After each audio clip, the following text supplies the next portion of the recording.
Chapter 80. Foxier than one might think. 2. You are listening at novelfull.audio. Foxier than one might think. 2. I returned to my room after I was done with the shower. Immediately, I was able to see young Peng in the room calmly, unlike before.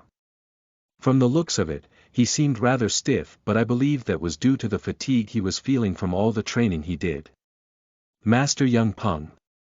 When I called young Peng, his stiff face brightened instantly after hearing my voice. How should I say this? It seemed like he was saying, "I'm saved," with the expression that he currently donned on his face. Young Master Gu. I did say that I'll be back quick, but did I still take too long? Yes. You did. Ha. I just asked him out of courtesy, but young Peng responded rather honestly. Did I really make him wait that long? I thought I was rather quick though. Sitting down next to him, YC Dada also hopped over towards me when I returned to the room. She looked quite happy from the smile I was seeing on her face. Sir, where should we have our meal? Ha! Surprise flashed across young Peng's face once he heard my question. What is he getting surprised for? It wouldn't be appropriate for an outsider like me to use the dining room that was only made for the martial artists of the clan. Meanwhile, young Peng was unable to leave the clan without the permission from the higher-ups of the clan like the elders. Hence, I believe that young Peng had a place in mind for us to eat since he was the one to invite me out. Sir. Did you not think of that? Hee hee. What do you mean by hee hee, you idiot? I wanted to quite literally fold him in half since he did something that would piss me off even if a girl were to do it. I guess we can just eat here then. But I wanted to confirm something with young Peng something first. I heard that the students eat together, so is it okay for you to ditch them? Hearing my question, a bitter smile immediately formed on young Peng's face. I noticed that he would make a troubled expression every now and then for some reason. It's fine. I don't think they'll mind that much. Then let's eat at my place. What are we eating? Is there anything prepared for us? It was almost time for lunch, but I didn't know if the servants were finished with preparing the food yet. While I was in the midst of pondering if there was any food for us to eat, YC Dada suddenly raised her hand. I can cook. Where is Honghua? When I ignored her, YC Dada's face started to slowly morph into a frown. I felt bad for her, but YC Dada still wasn't at the level to make food for guests yet. So I just grabbed one of the servants that was passing by and asked her to prepare a meal for us.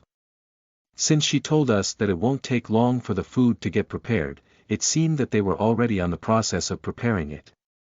The servants took YC Dada away to help out in the food preparation. Seeing that, young Peng leaked out a relieved sigh. It was one of the deepest sighs I've heard in my life. Phew, I feel saved now. Did something happen? Ha. Oh, it's nothing. I don't think that it's just nothing, I feel like you're hiding something from me. Seeing that he was avoiding eye contact, he probably knew that I was suspicious of his behavior. Well, I was informed that the meal is getting prepared, so make yourself at home. Ah. Yes. His expression instantly changed into a bright one when he heard my words. And soon, both of us entered the lodge. **********, the meal was soon finished. Most of the ingredients given by the people of the Mount Hua sect were vegetables, so it wasn't really the most enjoyable meal out there. But as long as I get to fill my stomach, it's fine anyways. To be honest, I was craving some meat since I was moving around a lot recently while also doing some pretty intense training. However, I still restrained myself since it would be inappropriate of me to cook meat in the lands of a Taoist sect. Suddenly, Elder Shin spoke, responding to that thought of mine. Who cares, just eat it if you want to. Elder Shin. It's not like you aren't allowed to eat meat just because you're in the land of us Taoists, so you don't have to restrain yourself. I get that, but I do also have something called common sense, okay? That's what you lack the most though, but to have the sense to know when to eat meat, how sad. Was this guy really the former lord of the Mount Hua sect? Right as I'm about to believe he is, he just says something like this which leaves me in utter disbelief and confusion. How can I just cook meat when I'm inside a Taoist sect that would just be going too far no matter how many times I thought about it? The servants came and took the dishes away after I was done eating the food. I enjoyed the meal. Thank you very much, young Master Gu. I'm glad that you did. The situation did become a little awkward though as I treated young Peng to a meal when it was supposed to be other way around. Next time. I swear that I'll be the one to treat you to a meal. You should get permission to leave the clan first, right? The more I looked, the more naive I felt he was. I thought that he would be a stone-cold swordsman when I heard his title, the Sword Dragon. But he was very different from my expectations. While I was drinking water with those thoughts swirling in my head, young Peng started to speak, looking like he had something important to relay to me. Young master. Yes. Since we finished our meal, if it won't trouble you, do you mind if we had a duel? A duel. That came out of nowhere. I was thinking that he would just ask me to train with him again, but to ask for a duel. I had the impression that he would be down in the slumps after being crushed by me in the last duel, but he seemed fine, which was totally unexpected. Did he already get over it? He didn't seem to have too many inner thoughts, nor could I spot any hesitation in his eyes.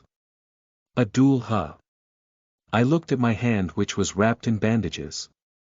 It wouldn't be a problem for me to have a duel with him since my hand had more or less fully recovered by now. But I was immediately reminded of Namgung by when I thought about dueling accepting his duel.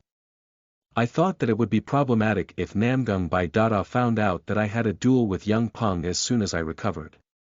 Did something happen, for you to suddenly ask me for a duel like this? You know how the tournament is starting soon. Yes. I was assigned to participate along with the seniors. With the second-generation students. Is that normal? For a third-generation student to duel against a second-generation student like that? Or is it just because it was young Peng? What does that have to do with this?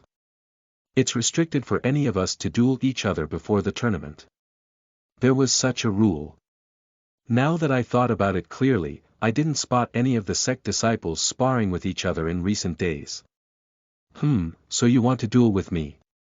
Young Peng quietly nodded in affirmation.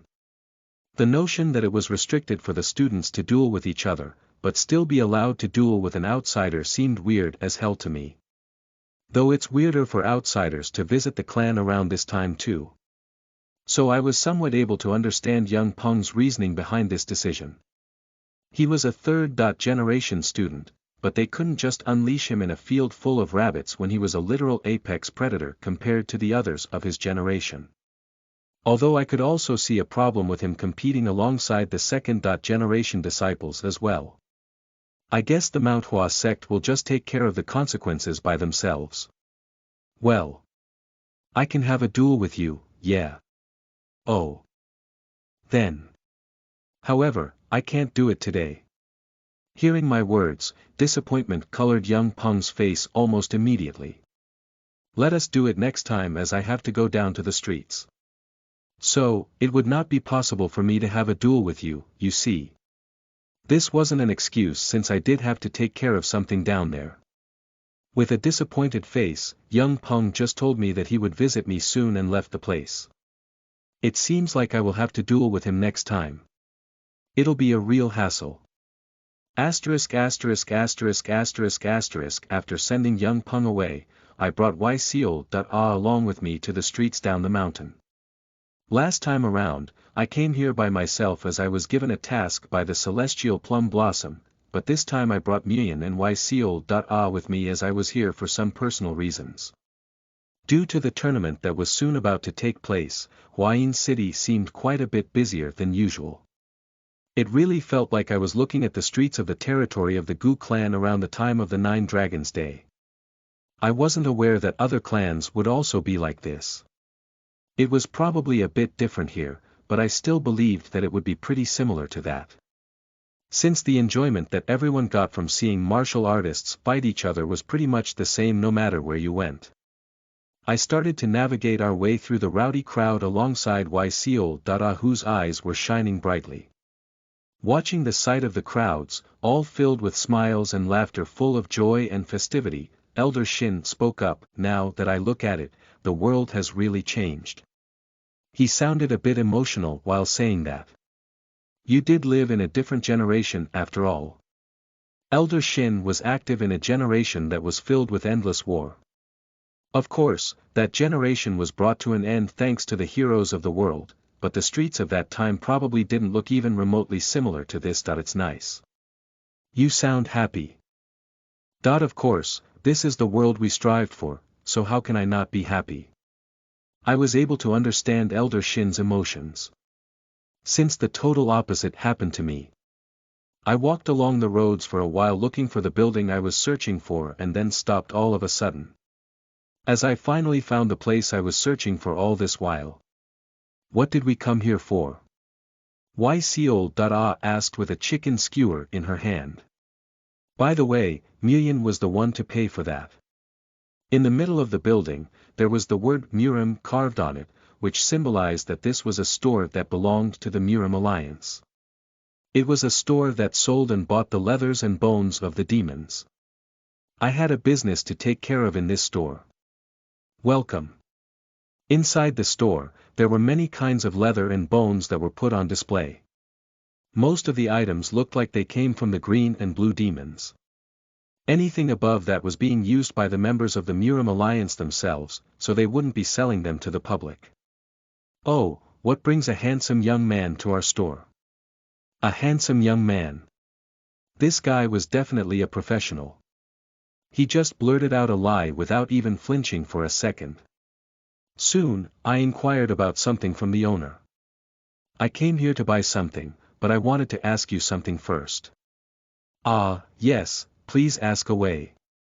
Our store is the biggest in this area. There isn't anything we don't have. Oh, then do you have any demonic stones? Ha! Demonic stones. The owner became dumbfounded after hearing my question. Unlike the bones and leathers of demons, the demonic stone didn't hold much value. Some tried to use them as a sort of jewelry item as they had a beautiful shine to them. But they lost their glimmer in a very short amount of time, so they were just treated like regular stones. If possible, I'd like a demonic stone that is no more than a day old. For that reason, I needed to find a demonic stone that still hadn't lost its color yet. Since not having any color meant that the demonic stone had lost its power.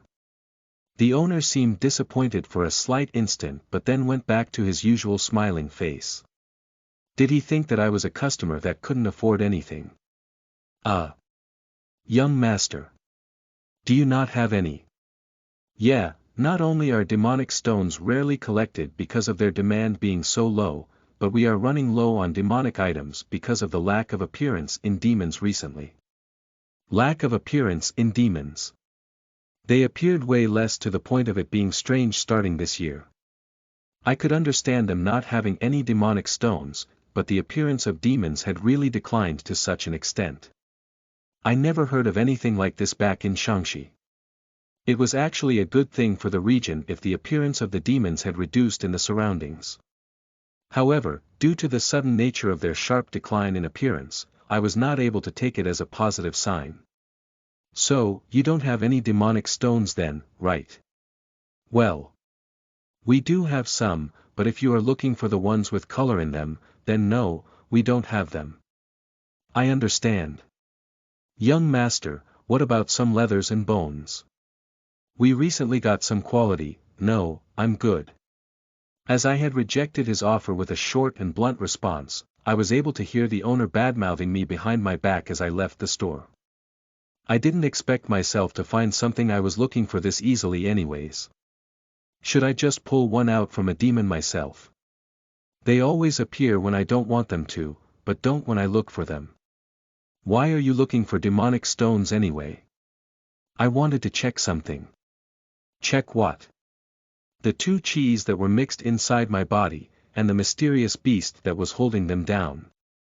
The beast that goes on an utter rampage whenever I use large amounts of qi. Due to the nature of my body, I was getting treated like a ticking time bomb.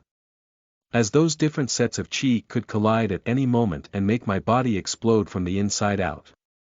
I didn't believe that I could get help from any doctors about this condition, since even the immortal healer had given up on healing it.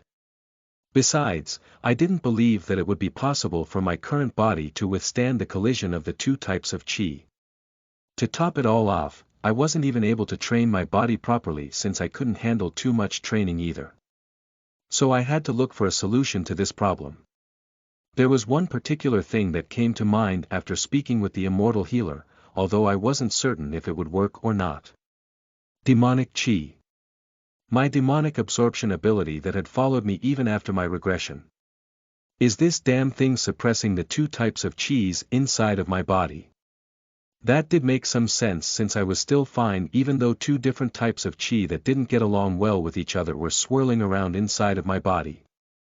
I couldn't think of any other answer besides the power that was given to me by the heavenly demon. Or, maybe it's that thing that was eating up the demonic qi inside of me. My destructive flame arts would constantly devour any demonic qi that was absorbed into my body. I've never heard of anything like that being a trait of the martial arts of the Gu clan. Since if something like that really existed, there was no way I wouldn't know about it in my previous life. That meant that there was another reason behind my current state. Why are there so many things inside my body, as if my body is some sort of cave for monsters to live in? Was this just a side effect of my resurrection? Or did the heavenly demon's power reach all the way to my resurrection? The more I thought about it, the sicker I felt in my stomach. Young master, young master. While I was trapped in my gloomy trail of thoughts, YCO started calling me repeatedly after grabbing a hold of my clothes. Surprisingly, the thing that she pushed towards my mouth was a chicken skewer. Moreover, it was a completely intact piece of chicken skewer. YCO is giving me this. Ha! Young master can have the first bite. Why not just eat all of it yourself? Because you were making that ugly face again. After hearing YCO speak, I was reminded of what Elder Shin had once told me, saying that my face practically gave away my thoughts. Is it really that noticeable? For even YCO to hand me food, I must have looked like I was really down in the slumps. Did I make her worry? I took a big bite of the chicken skewer in one go. Immediately after I did that, YCO's expression morphed into what could only be said to be a funny expression. I didn't mean for you to eat that much of it. Ish gwud. I couldn't even speak properly because of how much I had bit off. YCO slowly ate the little bit of the chicken skewer that was left for her. She looked like she was very disappointed at eating such a small amount. She then spoke up with sadness brimming in her eyes. It's so good. But there's no more. I thought that I was going to burst out into laughter at any moment now after watching her act like that, so I did my best to hold it in.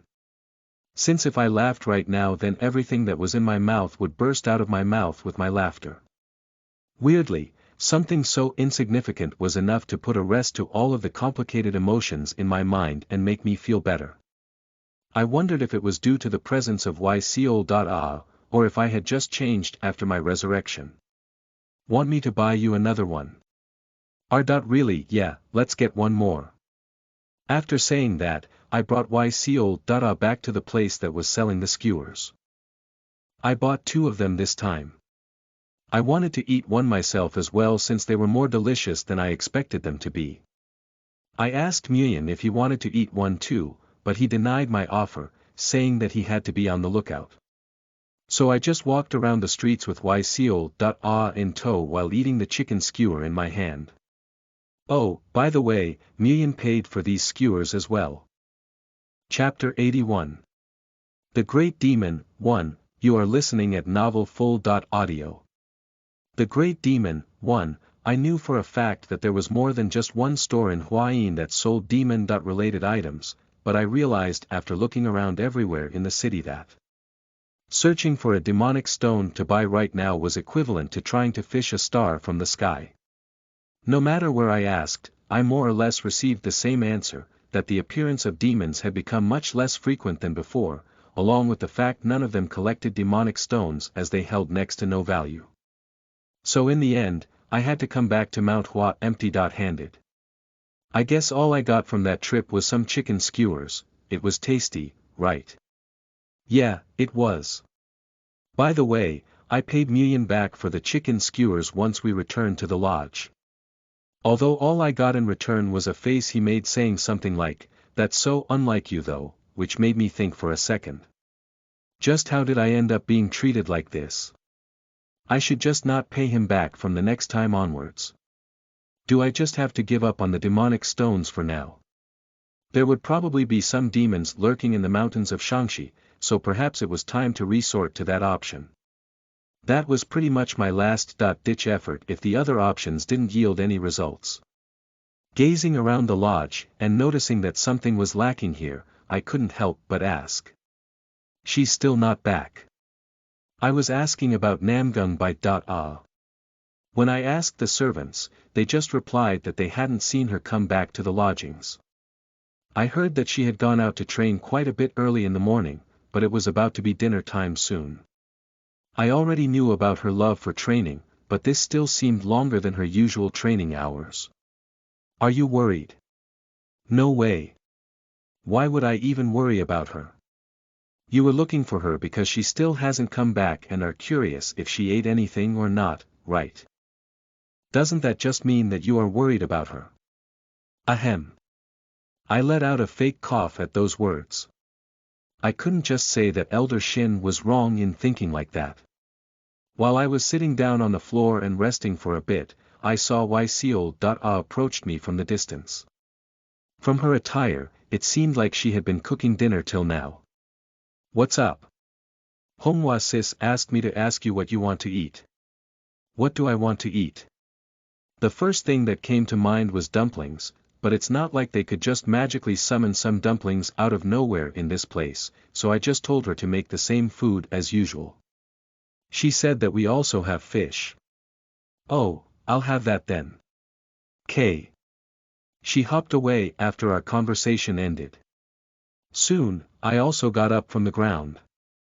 Where are you going? Elder Shin sounded like he was donning a cunning smile on his face when he asked me that question. I ignored him and just let out some fake coughs before going on my way. I just thought that she needed to eat something as she couldn't just live without food. So you are going to bring her back here since you don't want her to starve, right?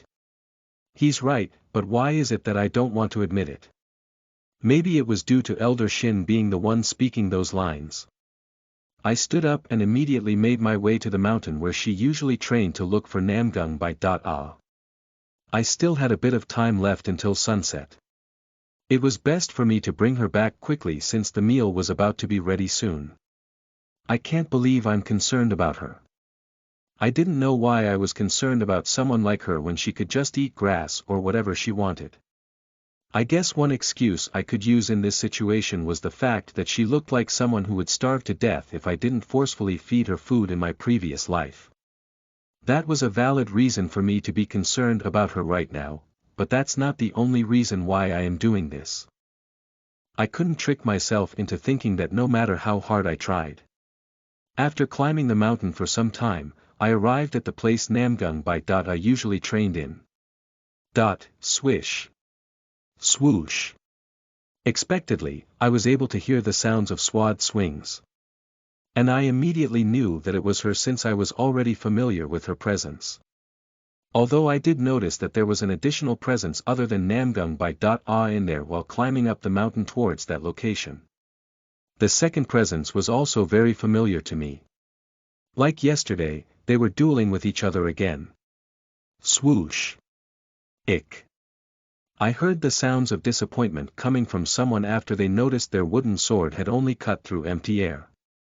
Foot movement was too much. One more time, please. Okay.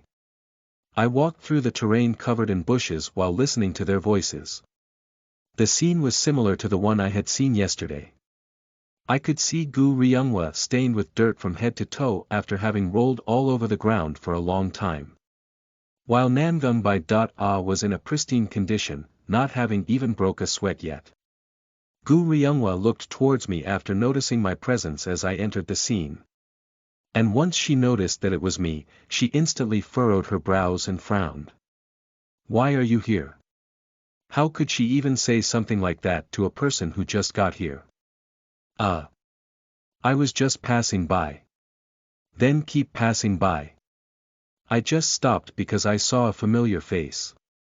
I looked towards Namgung Bai while saying that, demanding an answer from her with my eyes. Demanding the reason behind her still being in this place when it was already so late. Instantly, Namgung Bai avoided eye contact with me. As she seemed to have not noticed my eye signals, I decided to straight out ask her this time. Why are you still here when it's this late, and did you eat yet? She still kept avoiding eye contact with me even now. Hey, don't scold sis. What? I looked towards Gu Ryunghwa who cut me off just now. Honestly, what she had spoken just now was more absurd than anything I've heard today. Sis. Sis. Why is she your sis all of a sudden now? Noticing what I was thinking, Gu Ryunghwa's face immediately dyed in the faint shades of red. I just begged her to train me since she came to me in the morning. Morning, you went to my little sister this morning. Namgung Bai slowly nodded her head at that question. However, Gu Ryunghwa immediately cut off my interrogation again as she did not like what I just said. Who's your little sister now? What are you then, my older sister? What did she even want me to say anyways? Namgung Bai was still avoiding eye contact with me while adamantly keeping her mouth shut. So you were here since the morning? She nodded once more. She had been in this place since early morning, starving herself till now, just because Gu Ryunghwa had begged her to teach her. I couldn't help but leak out a small sigh at that thought and decided to speak up. Let's return to the lodge now since the sun is about to set soon. Okay. Namgung Bai immediately put her wooden sword away and got ready to leave. Gu Ryunghwa seemed like she wasn't too happy about that, but she couldn't really do anything about it since Namgung Bai had already consented to leaving. After they finished tidying themselves up, Gu Ryunghwa deeply bowed her head down towards Namgung Bai. Sis. Thank you for today. It's nothing. I also had fun. After Gu Ryunghwa was done talking with Namgung Bai and cleaned the dirt and grime off her clothes, she started leaving the premise but I stopped her before she could go away. Where are you going? Mind your own business. You probably didn't eat anything too, so how about you? I was trying to invite her to have a meal with us, but I wasn't able to finish speaking out all my words. As I could see that Gu Ryunghwa's shoulder had started trembling once I grabbed it with my hand to stop her. Tap. Strongly, Gu Ryunghwa hit my hand and shook it off her shoulders, and distanced herself from me. Don't touch me. After looking at me, her eyes trembling with unknown emotions, she immediately ran off towards the bushes. I couldn't say anything to her after seeing what just happened. Maybe I was too impatient. I failed to consider Gu Ryunghwa's feelings about our relationship since the time I spent mulling over the past had been far longer than the time she had spent. A sigh escaped my lips as I spoke to Namgung Bai. Let's go. Namgung Bai was looking in the direction of where Gu Ryunghwa disappeared when I spoke those words, but she just nodded her head in acknowledgement without speaking anything once she heard me. When we came down the mountains, we could see that the meal had already been prepared, and looked proud, saying that she had grilled the fish or whatever. Is that why this one, in particular, is so burnt? They said that that's the most delicious one. No. No matter how I look at it, it seems like the least delicious one though. I took a small bite of the fish with nervousness and trepidation in my heart. The appearance of the fish resembled a demon's, but putting that aside, it tasted surprisingly good. With my face morphed in shock, YCOL.A made an even more proud and haughty expression which irritated me quite a bit. As I continued eating, I decided to speak with Namgung by A about what happened back there for her to be with my little sister. It's just, the explanation she gave me was rather simple.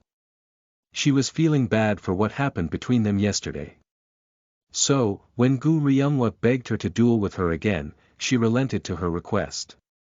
And so they trained together from the wee hours of morning to this late time of the day. I understood Gu Ryungwa being like that, but Namgung Bai guiding her in her training had shocked me quite a bit. She was someone who had never cared about anyone besides strong sword users in my previous life, after all. Tomorrow. Can I go tomorrow too? Namgung Bai asked me with a pleading tone. Asking me if she could go to Gu Ryungwa again tomorrow. What for? I didn't believe that she was helping her because she found it fun. Since I knew that Gu Ryungwa wasn't at a level where she could entertain Namgung Bai you would need someone like Young Peng or Muyan for her to have a good time while dueling with them. So for her to say that she wanted to go to her again tomorrow meant that she wanted to finish what she had started. You do you. Okay. Namgung Bai took a sip of water with a relieved expression on her face after being given permission by me. Seeing her, I whispered with a small and soft tone. Take care of her please. Namgung Bai's eyes became big after hearing me speak. I just requested her to do what I wasn't able to do for Gu Ryungwa, but Namgung Bai just looked at me as if she was shocked that I requested her to do something like that. Me what? You requested me.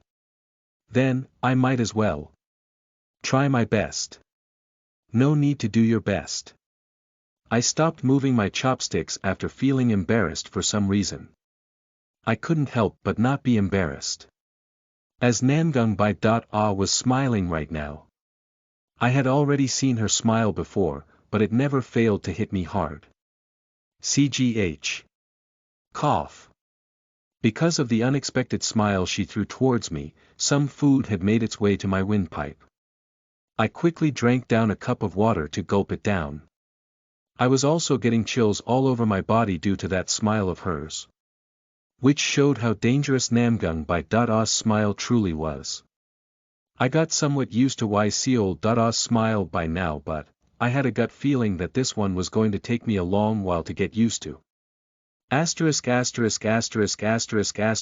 after the sun had set beyond the horizon, Gu Ryungwa still had not returned to her place and could be seen continuously swinging her sword in the open.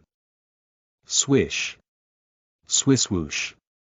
After swinging her sword in the air for a long time with the fierce wind hitting her body, she let go of her wooden sword with a short groan leaking out of her lips.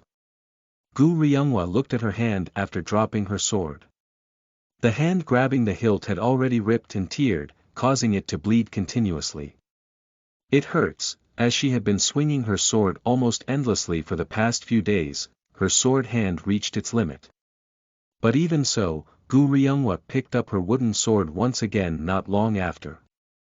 She wrapped her hand around with some pieces of cloth she had brought with her beforehand. Doing so made her feel a lot better. She imagined the movements Namgung Bai had shown her in her mind. To avoid making huge movements, to not put too much strength into the strikes, while still putting the focus on her swings. It was the very basics of sword arts, but they were the most helpful tip she could have gotten for her current situation. And thanks to her experiencing those points in a real duel, she felt like she was having an easier time understanding their true meaning. Gu Ryungwa wondered why Namgung Bai looked so nervous when she came to her in the morning, but she soon realized the reason after Namgung Bai accepted whatever request Gu Ryungwa had made in that moment. For some reason, Namgung Bai was trying to get in her good books. But why? Gu Ryungwa wondered why she was acting like that when she was a martial artist of such a high level while having an otherworldly beauty to die for. But after thinking for a while, she was reminded of Gu Yangchen, her elder brother. Gu Ryungwa didn't understand why, but she knew for a fact that Namgung Bai had feelings for Gu Yangchen. Which was primarily why she was trying to be nice to his little sister, which was unexpected for Gu Ryungwa. She wondered just why such a cool and talented person was into someone like Gu Yangchen. I don't get it. She could have perhaps make some sense of it if it was the Gu Yangchen she knew in the past, but that wasn't the case now, which was exactly why Gu Ryungwa couldn't wrap her head around her reasons for liking her brother. Don't go around lifting your face up, just looking at you pisses me off. I told you not to call me brother. Just shut your mouth. And get out of my sight. Wah, the words Gu Ryungwa had heard back then still made her heart wrench in pain even though many years had passed since then. Even just thinking of it made her tremble in fear and pain.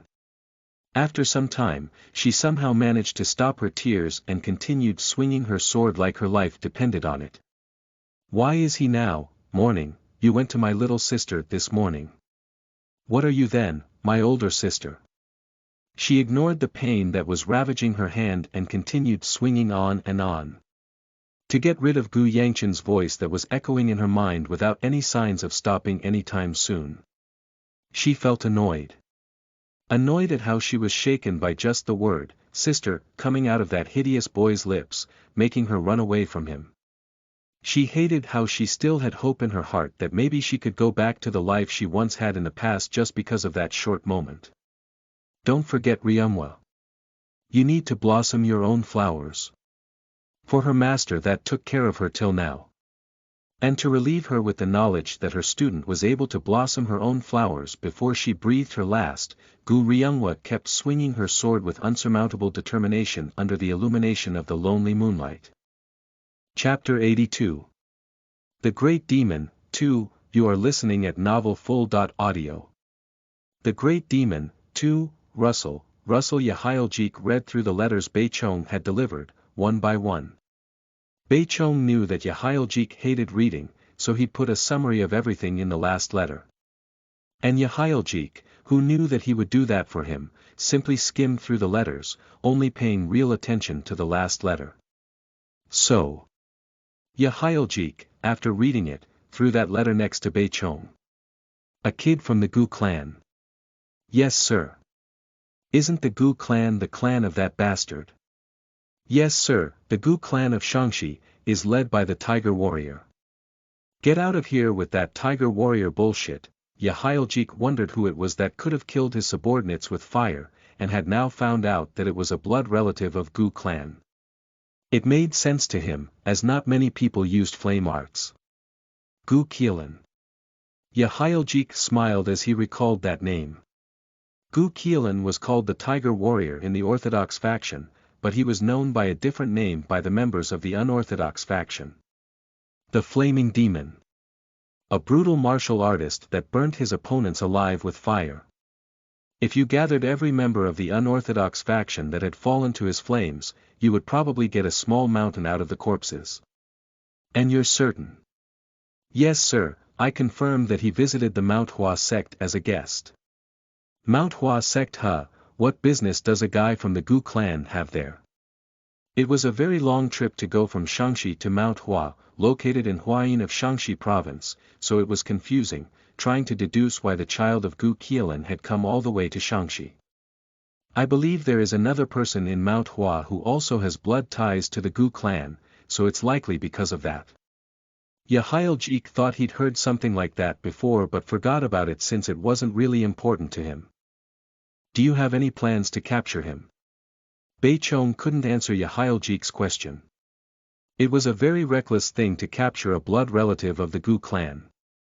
Capturing the people of the Mount Hua sect was already hard enough and they had to be very systematic for their plan to work, but that plan could no longer be continued now that a child of the Gu clan was in Mount Hua. Fuck, why did it have to be a noble clan? It was thanks to them being a noble clan that Beichong had been able to get information on them so easily, but them being a noble clan also made it a lot harder to get rid of them. If a direct descendant of the Gu clan was slain recklessly without the backing of a good plan, Gu Qilan may take action himself. That was why they had been very systematic in the first place with their plans to capture the people of Mount Hua. They had to ensure that their tails weren't caught. Of course, they had also been ordered by the main palace to do so, but the Gu clan was a whole different ball game. What do I do? Beichong gulped down his saliva.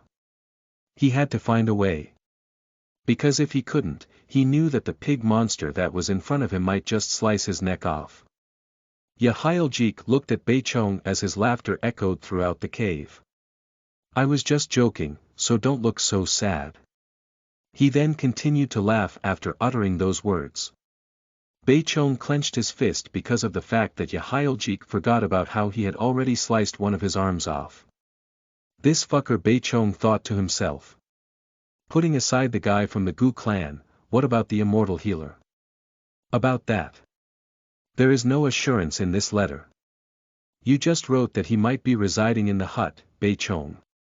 After looking at the fact that the immortal healer came to Shangxi as well as observing his traces, I believe that he was residing inside Mount Hua. And looking at the most recent location he was in, I found out that he purposely erased the traces he'd left, which made me believe that he was residing in the barrier that was set up by the celestial plum blossom. The order that came from the main palace was to capture the immortal healer that was in Shangxi, and to keep him imprisoned in the basement. So Beichong ran around everywhere, gathering all the information he could get, and came to the conclusion that the only place the immortal healer could be at the moment, was the place where he'd last seen the child of Gu. But that's just your guess, Beichong. Beichong shut his mouth at Yahiljik's words. As Yahiljik said, Beichong wasn't certain. Are you even sure that the celestial plum blossom was the one that put up that barrier? I came to the conclusion that the celestial plum blossom was the only one in the entirety of Shangxi that was capable of putting up such a barrier. That's also just your guess, you useless shit. 3 days was too little time for Beichong to get concrete information. However, he knew that the area near the barrier was a spot in which a hut had been built by the former lord of the Mount Hua sect.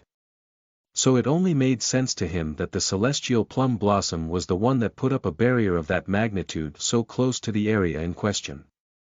Beichong. Yes, Lord Branch Manager, you know that if you get this wrong, you die, right? Yes, I do. Beichong knew that he would die anyways if he didn't get any information in 4 days. Because that was the sort of shitty personality Yahiljik had. Sending underlings won't achieve anything, so I should go there myself, right? I don't get it, there is not even one guard there standing watch. At least, that's what I saw. Yahiljik wondered why there were no guards near the barrier, because, if the immortal healer was truly inside the barrier, then it only made sense for guards to be stationed near the area. Yahiljik wondered if the celestial plum blossom was simply overconfident in his power. Perhaps he believes that no one can break the barrier no matter what. Regardless, it was true that martial artists at Beichong's level wouldn't be capable of breaking the barrier. So, in the end, the only person that was capable of that feat was Yahiljik himself. On coming to this conclusion, Yahiljik slowly rose to his feet and picked up his giant sword. An aura filled with danger and lethality spread throughout the nearby areas near instantly. However, unlike the violent aura he was putting out, Yahiljik's expression seemed rather uninterested.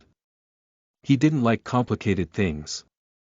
If he didn't know what to do, he would just smash it to find out. That was how Yahiljik operated.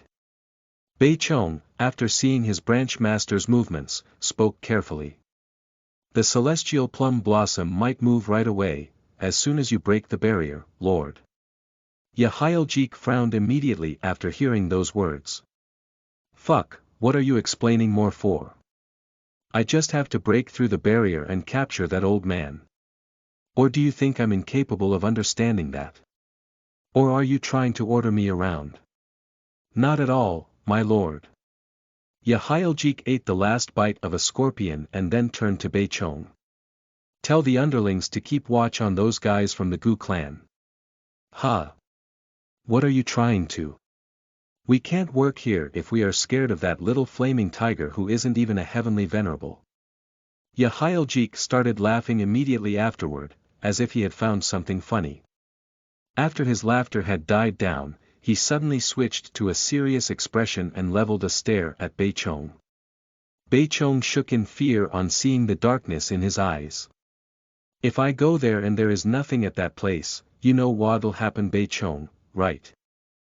Yes, my lord. Yahiljik tapped Beichong's shoulder with his huge hand and made his way out the cave with his giant sword. The moment he left, Beichong's legs gave out under him and he collapsed to the ground. He had to find a way to survive no matter what it took. ************************************************************************ had fallen asleep after swinging her sword till midnight, and when she woke up, it was already sunrise. She felt like she hadn't gotten much sleep because she noticed that she was still tired, but she got up without hesitation. Ugh!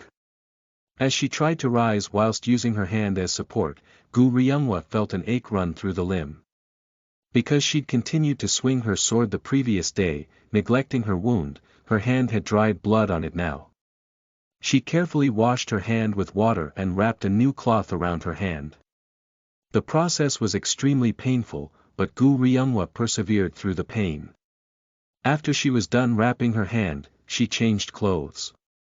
She was staying in the hut that her master had resided in before going to the immortal healer, so there were thankfully some clothes that she could change into. After changing into the new clothes, she washed her face and went out the door. Gu Ryunghwa was able to happily make her way down because she had been waiting for this day. When she got down from the mountain, she saw the students of the Mount Hua sect training vigorously. She watched them for a bit and then secretively made her way past them. She didn't want to involve herself with the disciples. A sentiment that they very likely shared. While she walked, she saw the place Gu Yangchen was staying in. Gu Ryunghwa considered going there for a second because of Namgung Bai Ah. But decided against it in the end. She was thankful that she had helped her, but she also thought that they weren't that close yet. After looking at the lodge for a few seconds, she continued to walk. Walking down the streets of Huayin City took no time at all. And as she walked through the crowded street, the scent of delicious foods kept halting her journey. It was because she'd barely eaten anything for the past few days. Due to the overwhelming hunger from her training-induced starvation, she eventually caved in and stopped by a store to buy herself a few skewers. She remembered that she would usually eat them with her master in the past. Can she still eat this? She'd bought them because she was hungry, but now a memory of her master had popped into her head. She knew that her master could only eat porridge, and also knew that bringing her skewers might be more harmful than good. She regretted buying the skewers now that she'd been reminded of her ailment. She felt like she still hadn't matured yet. Because of all the thoughts that came into her mind, even though she was still hungry, she had lost all her appetite to eat anything, so in the end, she gave the skewer to some random child on the streets. She felt bad about the money she'd spent but thought that it'd be better to just give it away since she didn't want to eat it, nor actually throw it away. I want to eat with her. Instead of eating something delicious by herself, she would rather be happy eating porridge with her master. Gu Ryunghwa with that thought, ran for a long time. She was tired but felt energetic at the thought of seeing her master. As she got closer to her, she felt like the complicated thoughts in her mind were starting to wash away. A little faster. She had lots to say about what had happened in just the past few days to her master. About how she dueled with Namgung Bai Ah, how she had helped her get better, and how Gu Yangchen had come to save her. Gu Ryunghwa thought that maybe her master might put on a smile when she told her these stories. After running for a long time, she finally saw the hut. There was some smoke coming out of the hut, so it seemed like the grandchild of the immortal healer was cooking at the moment. Gu Ryunghwa with a smile, was about to continue her run towards the hut, but someone suddenly pulled her by grabbing onto her shoulder. Kia! Gu Ryunghwa screamed while she wobbled but felt something brush past her hair. Swoosh! Whatever it was that had brushed past her, she didn't know, but Gu Ryunghwa noticed strands of her hair falling off after. As she fell to the ground whilst shivering, she saw the person who had grabbed onto her shoulder. Sis! The person that was next to her with a serious face was Namgung by Ah. Why is sis here? Stay still. Ha. Gu Ryungwa felt shock after seeing Namgung by Ah who had seemingly appeared out of nowhere. And noticing Namgung by Ah's shaky eyes as well as the sweat flowing down her cheeks only made Gu Ryungwa feel nervous. Where is she looking? Namgung by Ah looked like she was looking toward the forest. Gu Ryungwa, after turning her gaze in that same direction, started to shake after getting sudden chills. How did she dodge it? A voice came from the forest. And accompanying it, a dense, nasty aura filled with death could be felt, and it left Gu Ryungwa shaking in fear. I didn't expect this. The voice that originated from the forest was getting closer. Gu Ryungwa felt like it was getting harder and harder to breathe as the nasty presence closed in on them. Namgung by Ah who had been grabbing her shoulder suddenly pulled out her sword and swung it against the air. Slash. And the sound of something clashing came from the direction she swung towards. Was that really the sound of a sword clashing with something? Sis. Gu Ryungwa stopped after calling Namgung by Ah. She could see the hand with which Namgung by Ah wielded her sword. It was shaking. Slam. With the sound of someone dropping something really heavy, someone appeared from the bushes. He looked to be over 8 foot tall and had a massive figure. And he was holding a giant chunk of steel that she wondered if one could even call a sword. And as the overpowering presence that rolled off the massive man blanketed the area, Gu Ryungwa turned paler and paler. You blocked it, not even dodging it. Whoa, this one's a fun one. The man who spoke with a seemingly entertained tone, felt like he was filled with greed and nasty desires. Chapter 83. The Great Demon, 3, you are listening at novelfull.audio. The Great Demon, 3, on waking up in the morning, I drank the water that Seol gave to me. Ugh. I feel like I'm going to die. For me to feel so thirsty as soon as I'd woken up in the morning, was it because I'd sweated so much yesterday? Of course you feel like this. Did you expect to feel fine after using your body so much for the past few days? What are you scolding me for? Isn't it good that a martial artist trains a little? I responded to Elder Shin while massaging my aching shoulders. Because I'd been sleeping after doing some night training for the past few days, I felt more tired than refreshed after waking up. The annoying thing, however, was the fact that my body was actually improving because of it. My muscles were showing more emphasis. I got that my muscles were rapidly getting stronger thanks to my chi, but wasn't this a bit too fast? I forced my aching body up and went outside. After stepping outside, I looked up at the clear sky and saw that the weather would probably be good for the day. I can't find a cloud anywhere. The sky was always beautiful at the end of summer. And since my current residence was high up on a mountain, it didn't feel that hot, a very welcome development. Did Namgung by Ah go somewhere? I couldn't find her anywhere, so it seemed like she'd gone out. I guessed that she'd once again gone to see Gu Ryungwa. I considered going to meet them, but quickly got rid of the thought. I felt that going there would be more poisonous to Gu Ryungwa than staying away. Now then. What should I do today? Gu Ryungwa had already said that she didn't want to come back home, so I could just leave without waiting for the tournament to begin, but the Sword Emperor still hadn't returned yet.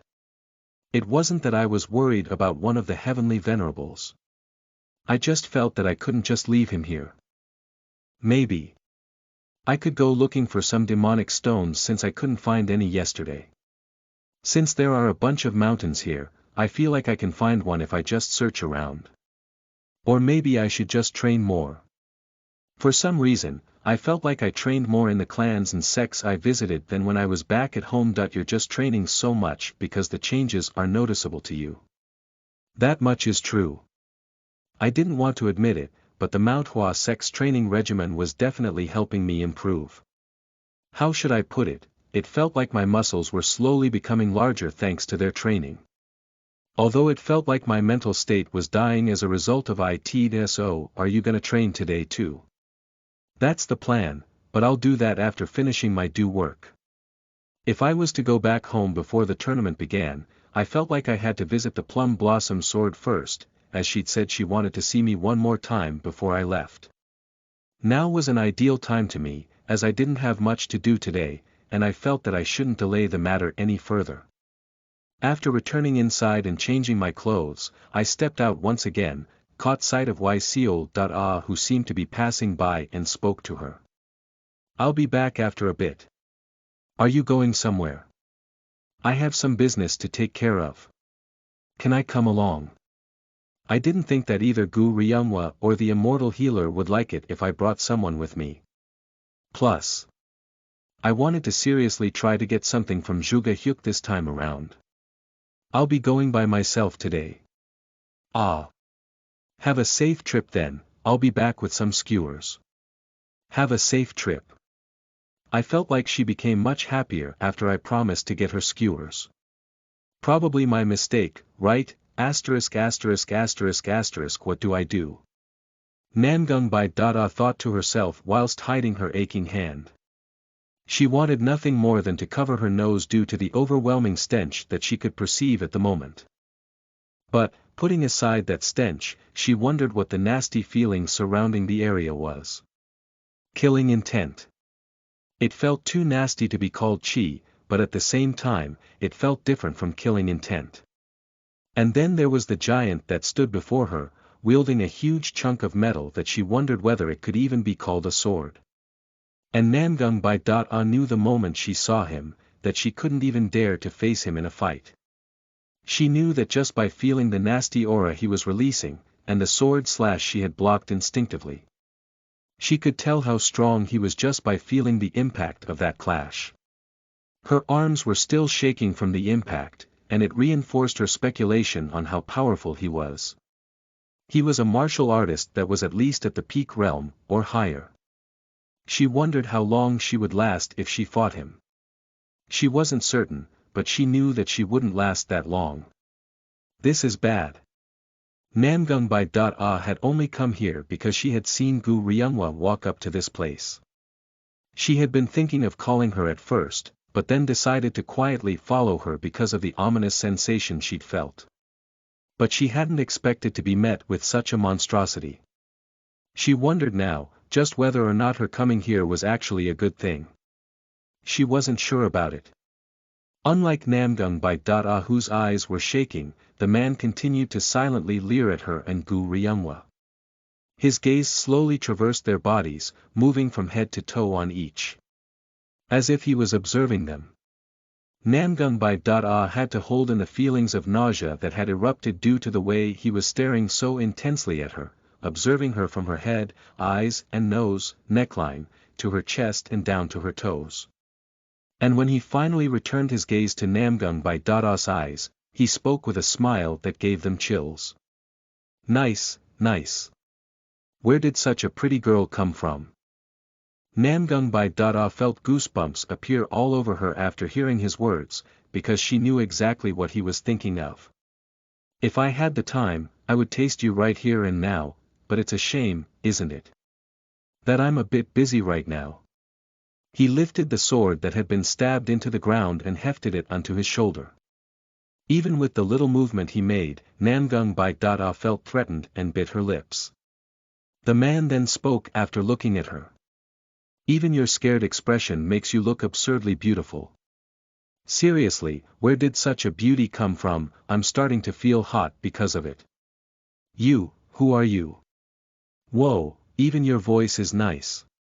Would you know who I am if I told you? This brother is called Yhyeoljik. Namgung Bai Dada slowly got into her battle stance whilst watching him chuckle. Then Yhyeoljik slowly frowned. I don't want to see a beauty get hurt. I'd rather you stay pretty. So Yhyeoljik said, solely so that he could get a taste of her after he was done with his business. And after she heard Yhyeoljik say those words, Namgung Bai Dada lifted her sword up. Sis. When Namgung Bai Dada heard Gu Ryunhwa call her nervously, she quietly whispered to her, run. No. Let's run together. Gu Ryunhwa, who had also felt how powerful their opponent was, responded nervously to Namgung by Ah. But Namgung by Ah's expression was bleak. Because she knew that she couldn't run away. She knew that while the man hadn't initially come for her, his plan had most likely changed. What should I do? After asking herself this, Namgung by Ah focused her breathing and wrapped her chi around herself. She had told Gu Ryunghwa to run away, but she wondered if that man would actually allow that. After putting chi around her body, she spoke to Gu Ryunghwa once again, hurry. Go tell the people of Mount Hua. But, Gu Ryunghwa glanced at the spot behind her with shaky eyes. Not too far away from them was the hut her master was staying in. Her master was in a state where she could barely walk, let alone run. So if that man got to the hut. Wake up. Gu Ryunghwa was surprised after hearing Namgung by Ah's words. Take a good look at the situation right now, you are no help here. If you have something to protect, think about what you should do first. It wasn't the short words that would usually come from Namgung by Ah. Namgung by Ah didn't know what Gu Ryunghwa was worried about. She had simply told her those words because Gu Ryunghwa was having a hard time deciding what she should do. Even as she spoke, Namgung by Ah kept her gaze locked on the man. SSSSS. The sound came from Namgung by Ah's mouth. A breathing sound that was deep and heavy. Instead of the wooden sword, she pulled out her real sword and pointed it towards the man. Are you really going to do it? This brother here is busy and won't go easy on you, so think carefully, sweetheart. Yahyuljik was speaking with a playful tone, and Gu Ryunghwa clenched her teeth to hide the fact that her lips that were shaking in fear. Her breathing didn't manage to become as calm as Namgung by Ah's, but Gu Ryunghwa still tried her best to calm herself. She did her best, but after imagining the possibility of that huge sword aiming for her, she couldn't completely calm down. Right then, when Yahyuljik took a step forward, Namgung by Ah shot at him like an arrow as if she had been waiting for that moment. Swoosh! The sound of a sword violently slashing through air echoed out. Namgung by Ah's sword was fast and accurate. So fast that Gu Ryunghwa couldn't even clearly see it. But even then, Yahyuljik dodged it like it was nothing. It was unbelievable how he was able to move so quickly with such a large figure. But Namgung by Ah continued her strikes as if she'd expected that to happen. Because of the chi that she'd put into her sword, visible sword trails followed after every swing. It looked absurdly beautiful, but Gu Ryunghwa had no time to think about such things. Hurry! Go tell the people of the Mount Hua sect. She remembered what Namgung by Ah had said to her. And as Yahyuljik tilted his body to dodge, Gu Ryunghwa started to run away. Tisk! Yahyuljik clicked his tongue on noticing her movement. The sword he hadn't used because he had been busy dodging, was suddenly aimed at the girl that was running away. He'd expected this to happen because he knew that the girls wouldn't be capable of doing much in their current situation. He had been surprised a little when the sword being swung by the pretty azure-white-haired girl was fiercer than he thought, but that was it. He knew that she was at most in her early 20s and wouldn't be a threat to him. So I don't want to scar her face. He glanced at the girl that was striking at him. He had never seen such a pretty girl since he was born. He thought about how she would feel when she was put in bed. Just imagining it made his blood boil and he couldn't prevent the lecherous smile that crept into his face in the wake of that. In order to do that, however, I gotta get rid of anything annoying. He couldn't afford to do anything to her right at this moment, so he planned to just knock her out for now and take her to the cave after finishing his business here. Along with the immortal healer, if he was here. And, in order to do that, he had to get rid of anything that could come back to haunt him in the future. Yahyuljik put chi into his sword and was about to swing it. The sword released was one Gu Ryunghwa would be unable to dodge, and would unfailingly chop her head off. But at that moment, just as Yahyuljik was about to swing his sword. Swoosh! Namgung by Ah's sword pierced into that small opening. Yahyljik suddenly felt a heavy sensation surround the area and felt his body grow sluggish. He tried to respond in time but couldn't, and as a result fell prey to Namgung by Ah's sword slash, which cut a wound into Yahyljik's stomach. Whoa! He was impressed. After his interjection, Yahyljik rubbed his belly. He noticed that some blood was coming out. It hadn't cut him deeply, so it wasn't a big problem for him, but his mind went back to the sudden appearance of the heavy aura from Namgung by Ah. He realized then that she had hid her skill for such a moment. A wry smile appeared on his face at the realization that he had found something entertaining. Because of that, he'd let Gu Ryumwa escape, but Yahyljik's mood only brightened as he had found something that could entertain him. He wondered for a second if he should just go after her and kill her, but felt more concerned about the sweetheart that was standing in front of him. Sweetheart. What's your relationship with Namgung? The heavy aura he felt just now was definitely the master of swords. It couldn't be his mistake because he had felt that same sensation from battles he had gone through in the past. He finally noticed after being distracted by her beauty, her bluish-white hair, along with the blue eyes and the sharp aura she was putting out. They were features unique to the descendants of the Namgung clan. Along with the Gu clan, a girl from the Namgung clan is also here in Mount Hua. What's going on? Yahyljik smiled creepily and thought of Beichong. Because he never heard anything about there being a member of the Namgung clan from Beichong. Useless piece of shit, I'm going to seriously kill him when I get back.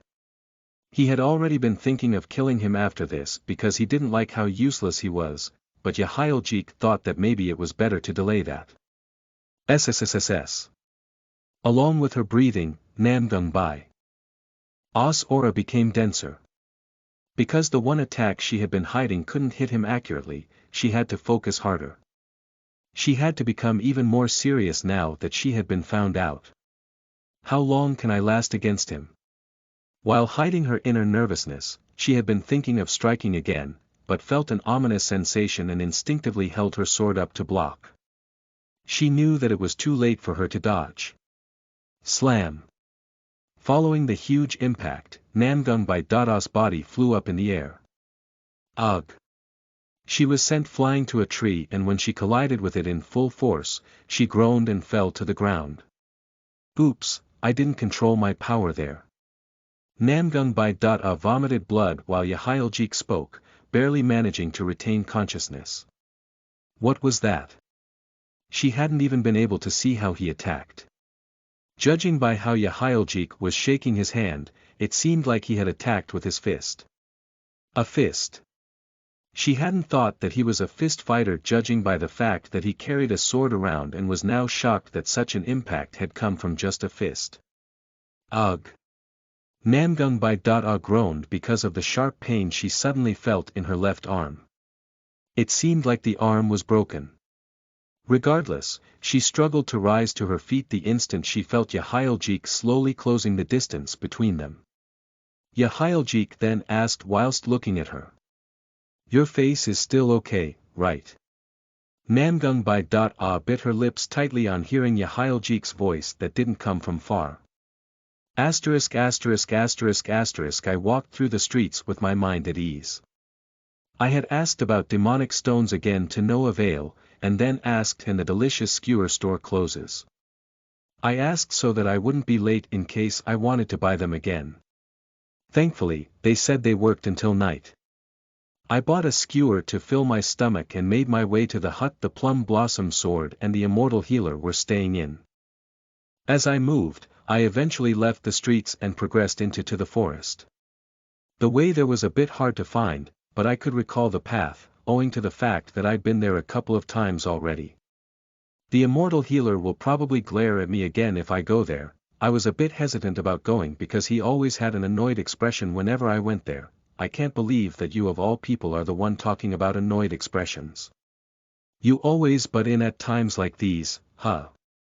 Why wouldn't I when you're thinking such absurd thoughts?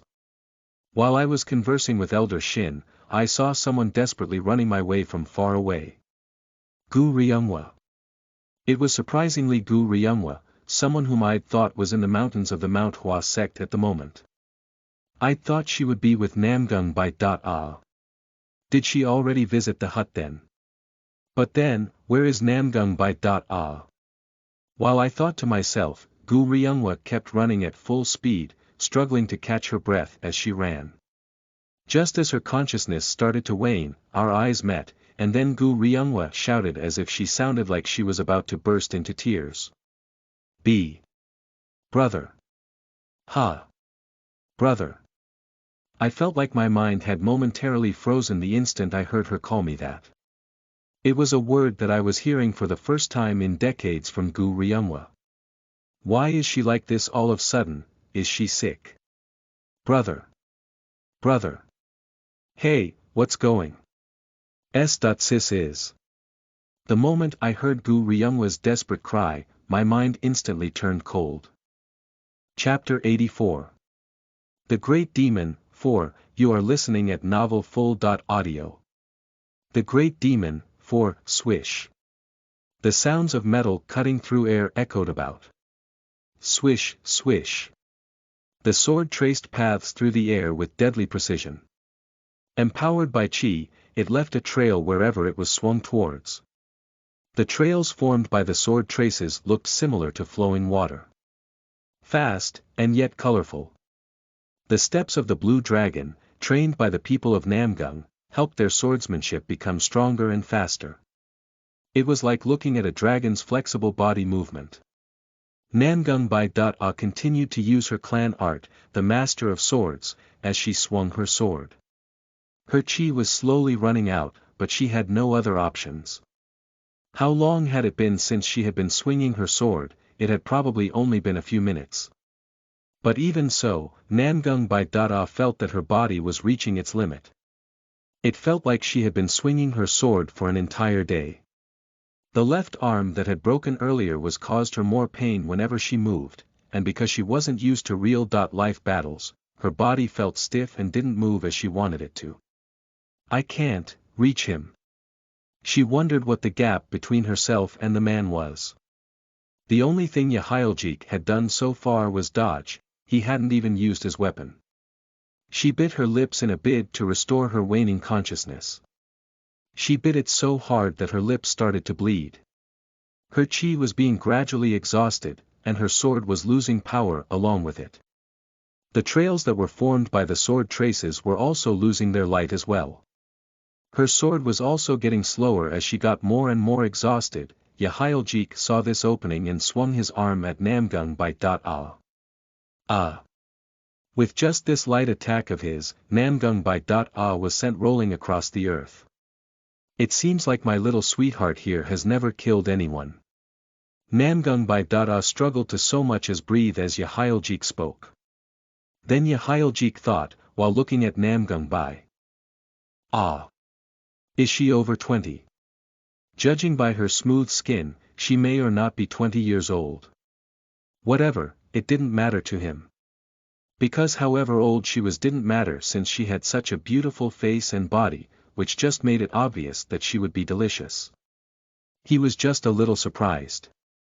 He had heard about the male child of Namgung clan. He had found it strange and laughable that the child of Namgung was being called the lightning sword and not the sword dragon. Both the leader of Namgung and the Lord of Heaven, they hadn't been able to make their clan shine in the current age, so he had thought. But the girl before him forced Yahiljik to change his mind. The sword master, was it? Namgung clan art saw the practitioner release a heavy aura that pressured the area around them. Yahiljik knew the art drained a ton of chi from the user. Even just maintaining the art was hard for the body, but the girl before him had been moving around fluidly while using such a skill. Are all the prodigies of this generation like this? Yahiljik had thought that whatever the dragon sword or the sword phoenix was, they were just kids with names, but after seeing Namgung by he changed his mind. He was assured that once some more time passed, the world would be filled with monsters like her. Well, that's that. Yahiljik stared walking towards Namgung by I've already wasted more time than I should have. Yahyljik had used up more time than he wanted to in trying to not hurt her face. It would have been easier for him to just slice her in half, but he thought that that would be too wasteful because of how beautiful she was. He knew that a martial artist at her level wouldn't age physically for a long time, so he wanted to keep her. So I gotta be careful with her. He wanted to enjoy himself a bit with her but was reminded of the girl that had managed to escape. He wondered how long it would take until Mount Hua was informed of his presence. He assumed that it would take around 30 minutes for them to arrive here. After hearing what had happened, it'd be a bit of a hassle to erase all traces. Yahyljik, after saying that, touched Namgung by Dada's neck to mark her. Hold still, this brother has something to do first. He knew that she didn't have any energy left to run away, but marked her to keep her still just in case. Yahyljik then went towards the barrier. When he got closer, an invisible barrier stopped Yahyljik from going any further. Yahyljik saw that and smiled. He felt the chi of a Taoist from the barrier. And he knew after seeing it from up close, that the celestial plum blossom put this barrier up. Like Beichong had said, there was no one in CM.Su but the celestial plum blossom that could put up a barrier of this magnitude. Not even putting up a single guard while hiding something. What is he thinking? Yahyljik, just in case, used his chi to scout the nearby area, but he didn't find anyone else. He knew that if he couldn't find anyone with his chi, then it was safe to say that there truly was no one here. He didn't know why Mount Hua was being so careless, but he found it better for him.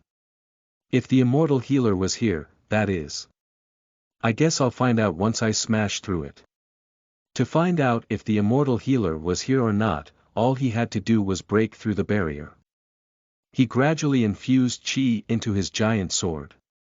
The air around the sword started to distort as chi filled it up.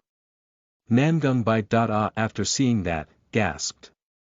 It was an unbelievable amount of chi. And the fact that he was able to compress all of that chi into one point was unbelievable to her.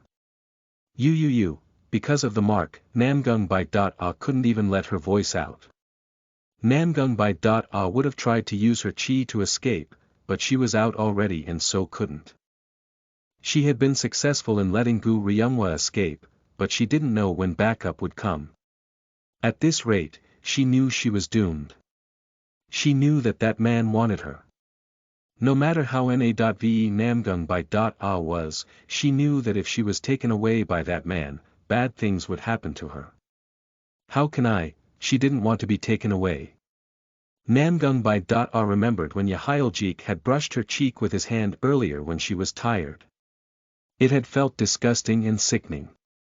Simply imagining it caused goosebumps to cover her body all over again.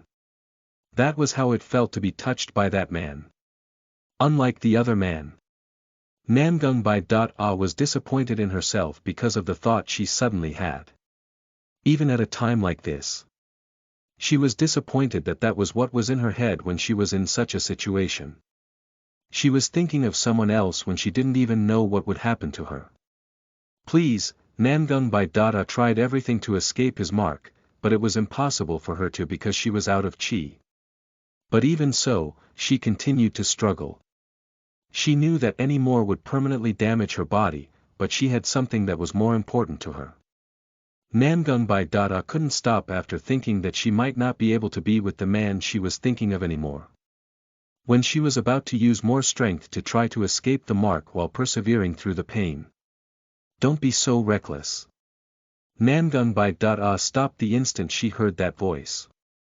And her body, which had been frozen because of the mark, was suddenly freed. Ah! Whether it was because she wasn't completely free yet or not, Namgung Bai Dada noticed that she couldn't use her voice clearly. Because of that, she couldn't even say what she wanted to. The boy spoke while looking at Namgung Bai Dada. Stay quiet. I'm not going to listen to you even if you tell me to run, so just stay quiet and hide. After saying those words, he patted Namgung Bai Dada's head. Very softly too, so that it wouldn't hurt her. Thank goodness. After saying those words with relief, the boy took a step towards Yahyaljeek. Namgung Bai Dada tried to stop him in shock, but the boy had already turned into flames. Yahyaljeek surrounded himself in chi and tilted his torso after getting chills. Thrust. He had successfully evaded the worst of it by instinct, but wasn't able to fully dodge it and felt the pain of something digging into his stomach. He then tried to focus his chi into his stomach area, but because of the sense of danger he felt from the thrusting attack, he backed off.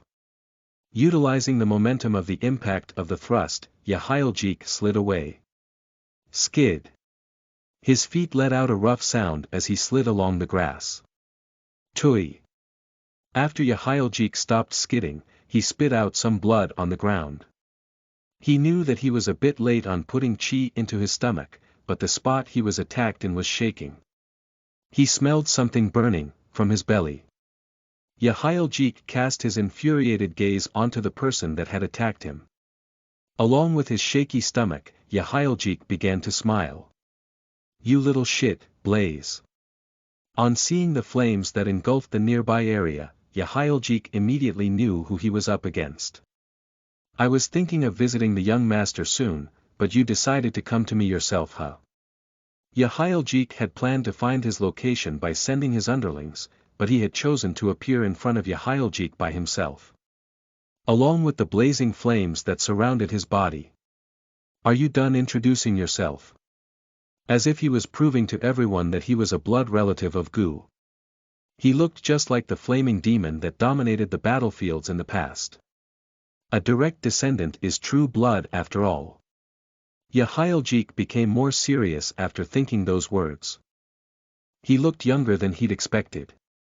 The Gu before him looked like a boy that had just started his journey to become a martial artist, but that attack of his was undoubtedly the real deal.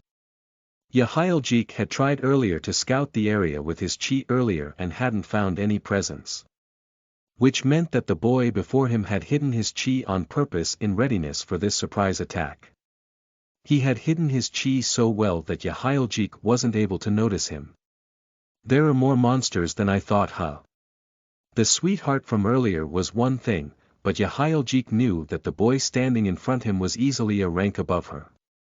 It didn't seem like he had reached the peak level just yet, but it wouldn't be long until he did. Even though it had been decades ever since Yahyaljeek reached this level and made no progress. How annoying. Yahyaljeek knew that kids like these that had already started blooming would become much bigger in the future. Which assured him that, if they were given enough time, they would easily surpass and step over him. And that was why Yahyaljeek especially liked stepping on flowers that had just started to bloom.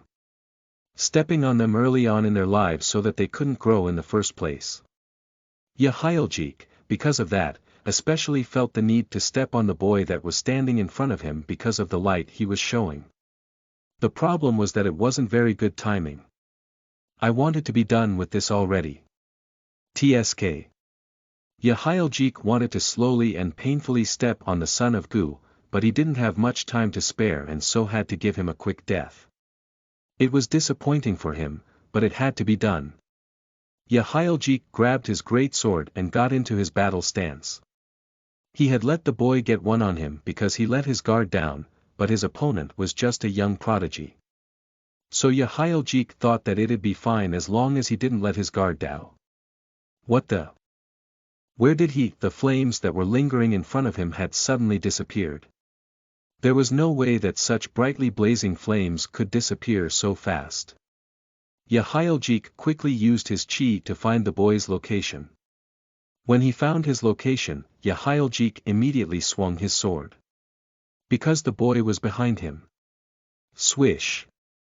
There was no impact in the direction the sword was swung in. And at the same time, a huge blow smashed into Yahyaljeek's flank and sent him flying. After rolling on the dirt with his giant body, the heat and dust combined and covered his vision. "You little." Yahyaljeek, who was now thoroughly infuriated, swung his sword and blew away all the dust. Swoosh. When all the dust was blown away, Yahyaljeek noticed that the flames that had been blazing weren't there anymore and only a boy remained, standing firmly. The flames that had been surrounding the boy had disappeared as if they were never there in the first place, and only the lingering heat remained. I remember now. Yahyaljeek growled after hearing Gu Yangshan's voice. His pride was hurt because he had let 2 attacks from a boy who hadn't even reached the peak level get to him. Gu Yangshan then spoke looking at Yahyaljeek. Yahyaljeek felt a bit nervous after seeing the boy's eyes and hair both bearing reddish tints. A boy that was only a first-rate martial artist. Yahyaljeek. I think that was your name. Then the boy slowly but firmly stated his name. Don't just blurt out an adult's name like that so rudely. And Yahyaljeek wondered how that boy knew his name. The name, Giant Oni, had spread throughout the world, but it wasn't famous enough for anyone to find out Yahyaljeek's real name. Furthermore, what is this sensation? Yahyaljeek felt chills crawl up his spine the moment Gu Yangshan spat out his name. Chapter 85. The Great Demon, 5, you are listening at novelfull.audio. The Great Demon, 5, bang. Following the impact, Yahyaljeek found himself pushed back. After managing to stop, Yahyaljeek angrily swung his sword. Swoosh. The sword that had been filled with a ton of chi released a sword wave towards me. And I, who the hit had been meant for, dodged it with fluid movements. A light back step, and a leap. Yahyaljeek, meanwhile, continued to relentlessly swing his sword. The speed of his attacks were not slow due to his muscles and the fact that he was a martial artist who had already reached the peak level, but even so, Yahyaljeek's attacks only hit empty space. And eventually, I once again dug into his stomach with my fist. Even with his muscles, my fist dug deep into his stomach, blaze. And lit it on fire. Ag. Yahyaljeek tried to quickly push me away due to the unexpected pain, but I had already distanced myself from him. Huff. Yahyaljeek gasped. You little shit, Yahyaljeek seemed like he was in great pain, judging by the fact that he was grabbing onto his belly. I heard that you were from Gu, so why involve yourself here? I didn't respond verbally to Yahyaljeek's question. Blaze. My flames were my response, and they surged everywhere as I channeled my destructive flame arts. Yahyaljeek tried to block the flames by swinging his sword, but he couldn't block all of them. The flames raged indiscriminately, engulfing the whole area as if it wanted to leave nothing here alive. And in between those flames, I saw an opening.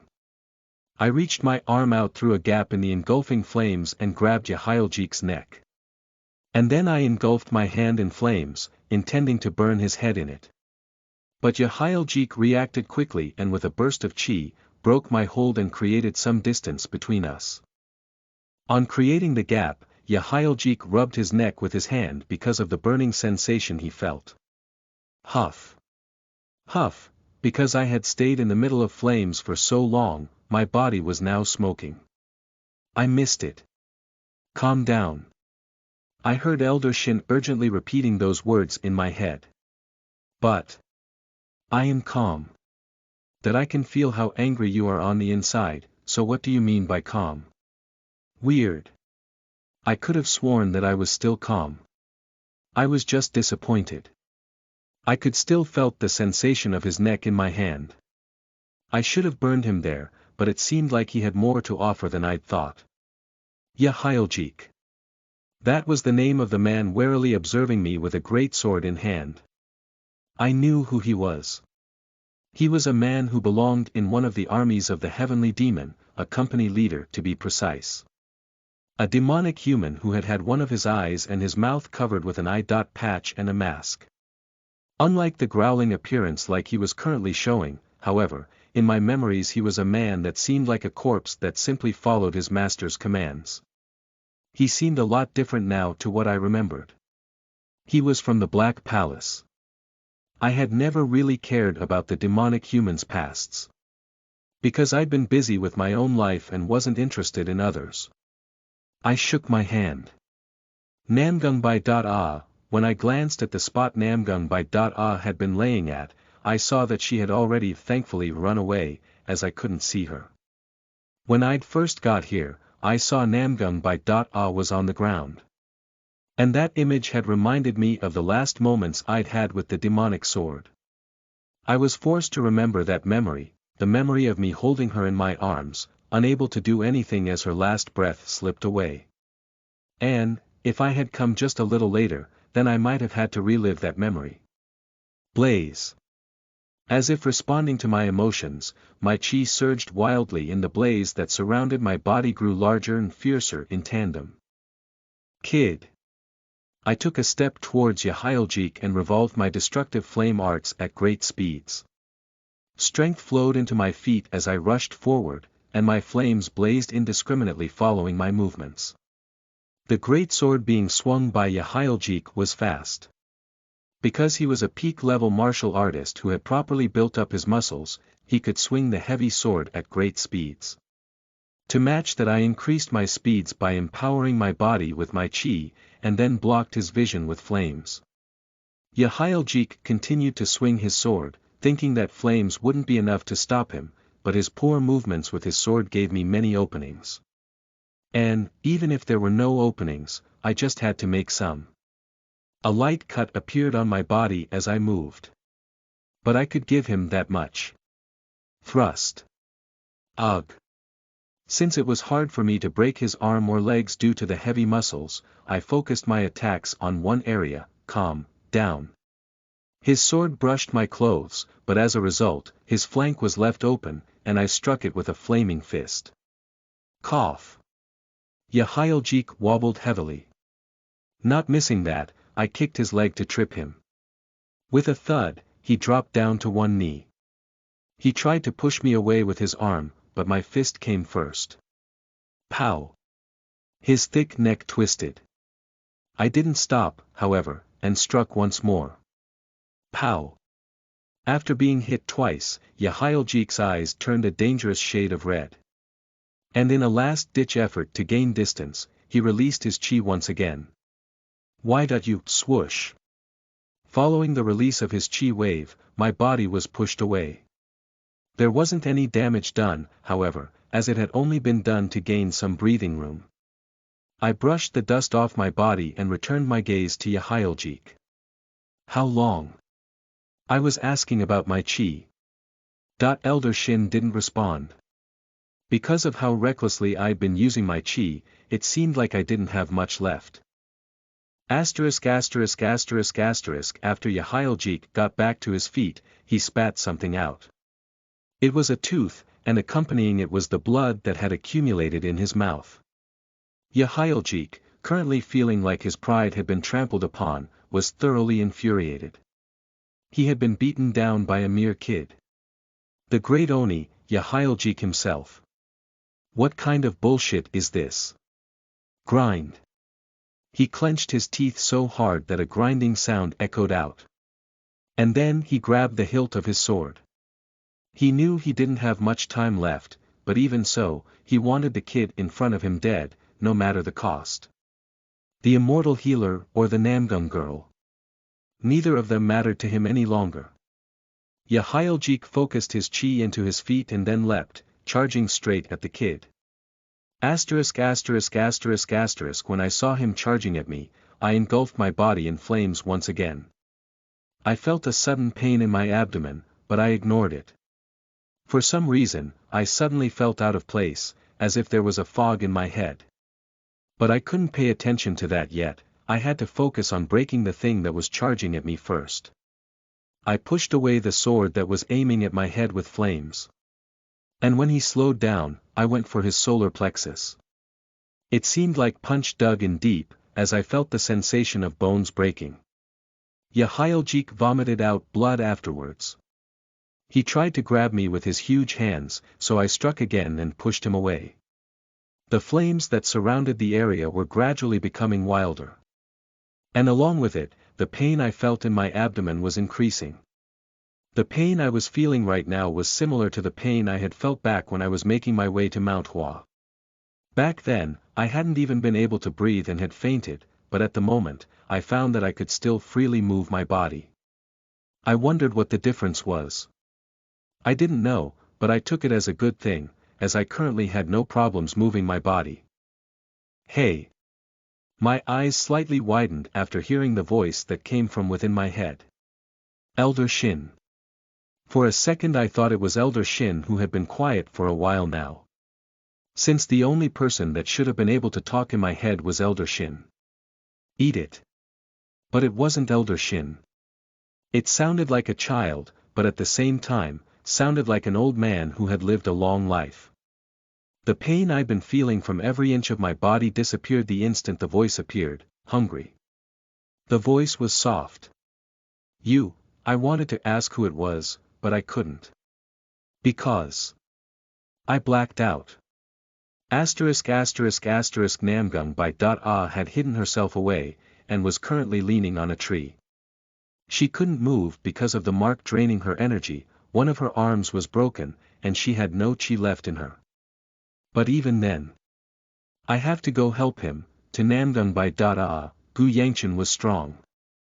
She saw how he'd beaten her little brother with ease, and had also seen how easily he'd beaten that young Peng guy. So she knew that he might even be stronger than her. No, she was certain that he was. But still. But this was a different story.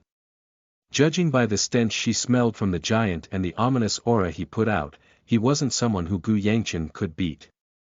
They had to wait until they got reinforcements from Mount Hua. Slam. Slam. It seemed like they were still battling because the sound of something being smashed didn't stop. It wasn't really all that long, but to Namgung by it felt like an eternity. After finally being able to move, she went there and, ugh. Namgung by wobbled after perceiving a disgusting smell. Did this smell come from that giant? She wondered, because the stench hadn't been this bad before. This is too much. It was the first time that Namgung by had ever perceived a smell this bad. The smell was enough to make her nauseous. Pow! Namgung by limping, finally arrived at the location of the fight. And the sight she was greeted with on arrival was unbelievable. She didn't know what had happened, but the surroundings had been destroyed so badly that it seemed like demons had rampaged in it. And in the middle of the area, was Gu Yangchen. Whilst straddling Yahyojik's chest, Gu Yangchen could be seen, striking down at him repeatedly with his fists. Pow! With each strike, blood spurted everywhere. His face had already been destroyed to the point of no return. The stench. The stench that came from the giant had dissipated a long time ago. Because a dead person didn't smell. But, that meant the stench that filled the area was coming from. No. Gu Yangchen stopped his fist after hearing Namgung by voice. He then slowly turned his head and looked at Namgung by When Namgung by and Gu Yangchen's eyes met, Namgung by silently screamed. Because Gu Yangchen's eyes had morphed into a haunting purple color. It was a beautiful color, but Namgung by felt chills appear all over her body the instant she saw them. Those eyes felt extremely ominous to her. Gu Yangchen stared at Namgung by for a moment, and then went back to striking with his fist. Striking the man that was already dead. Namgung by witnessing the sight before her, grabbed both her shaking shoulders to calm herself. She didn't know why she was feeling so much fear. The brutal and violent sound echoed in her ears, and the persistent, sickening stench made her want to puke. But Namgung by ignored her body that was shaking in fear and trudged towards Gu Yangchen and grabbed hold of him. She felt like she needed to. She grabbed onto arm, but Gu Yangchen kept trying to hit the giant, as if his mind was broken. Please. He's already. Did he hear Namgung by Gu Yangchen's silent fist suddenly paused. And then he collapsed. Namgung by quickly hugged Gu Yangchen's falling figure with her shaking hands. Huff. Huff, as if that was the starting point, the disgusting stench slowly started to go away. And when Namgung by looked at the giant's destroyed corpse, she had to hold in her vomit. She couldn't believe that such a thing had been done by a human's hands. Namgung by covered Gu Yangchen's hands with her shaky hands. His hands were covered in blood, but she did it anyways. Because she felt that if she didn't do that, she wouldn't be able to calm down. After some time, the martial artists of Mount Hua arrived. ******** In the cave of the branch manager of the Black Palace, Beichong was doing his best to calm himself down as he waited for a Yahiljik who still hadn't returned. It wasn't because he wanted to see him, or that he was worried about him. I have to take the medicine soon. Only the branch manager had possession of the medicine that could shut down the seal inside Beichong. It would soon be the end of the 4th day, and so Beichong was desperate. The sun would soon set, and if Yahiljik didn't return by then, Beichong knew that he would die. While anxiously waiting for him, Beichong suddenly felt a presence from the entrance of the cave. Excited, he immediately ran towards it. Step. The sound of the footfalls was quieter than usual for some reason, but Beichong couldn't be bothered about that. Someone came in after the door opened. Lord Branch Manager. Beichong quickly pulled out his sword. It wasn't his branch manager. An old man. It was an old man with a small figure. The old man slowly looked around the room. "You, who are you? It seems like this is the place." I asked who you. He couldn't finish his sentence.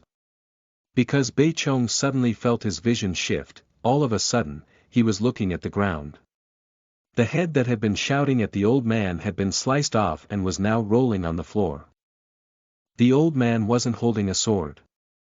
And yet Beichong had lost his head to the sword the old man was holding. The old man's name was Wei Hyagun. The Sword Emperor had come here because of the Celestial Plum Blossom's request. Chapter 86. Purple Hue, 1, you are listening at novelfull.audio. Purple Hue, 1, when I'd found Namgung by on the ground. I was reminded of the last memory of the demonic sword in my past life. The memory of her figure, slowly dying in my arms under the rain. I was too carefree. It was only after that experience that I realized I'd been too carefree. I had seen my world change in an instant. And so I'd begun spectating from afar instead of involving myself with the flow of life. But, if I'd just done nothing in the first place, none of this would have ever happened. But even while knowing that, I involved myself anyways even though I didn't want to because I knew that I couldn't just sit still and do nothing. I was still scared and afraid. I hadn't changed at all even after death. What the hell am I doing? What have I been doing ever since I came back? Do I want to kill the heavenly demon? If I really did, I would have given a sword to Seol instead of a servant uniform. Because I knew that that was the easiest solution.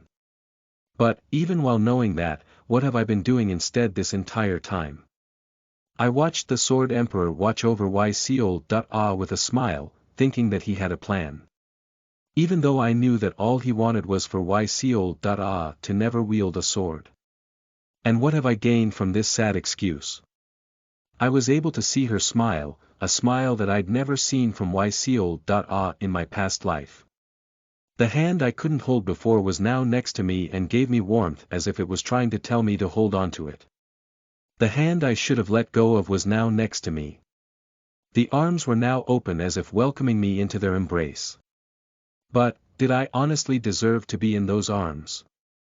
Even her beautiful smile would go away once the heavenly demon appeared in the world. I was running away while knowing that, so do I really deserve such treatment? I asked myself again. I already knew the answer, but the fear I felt still remained. I can't fight the heavenly demon. I didn't want to fight it because I was afraid. It doesn't have to be me.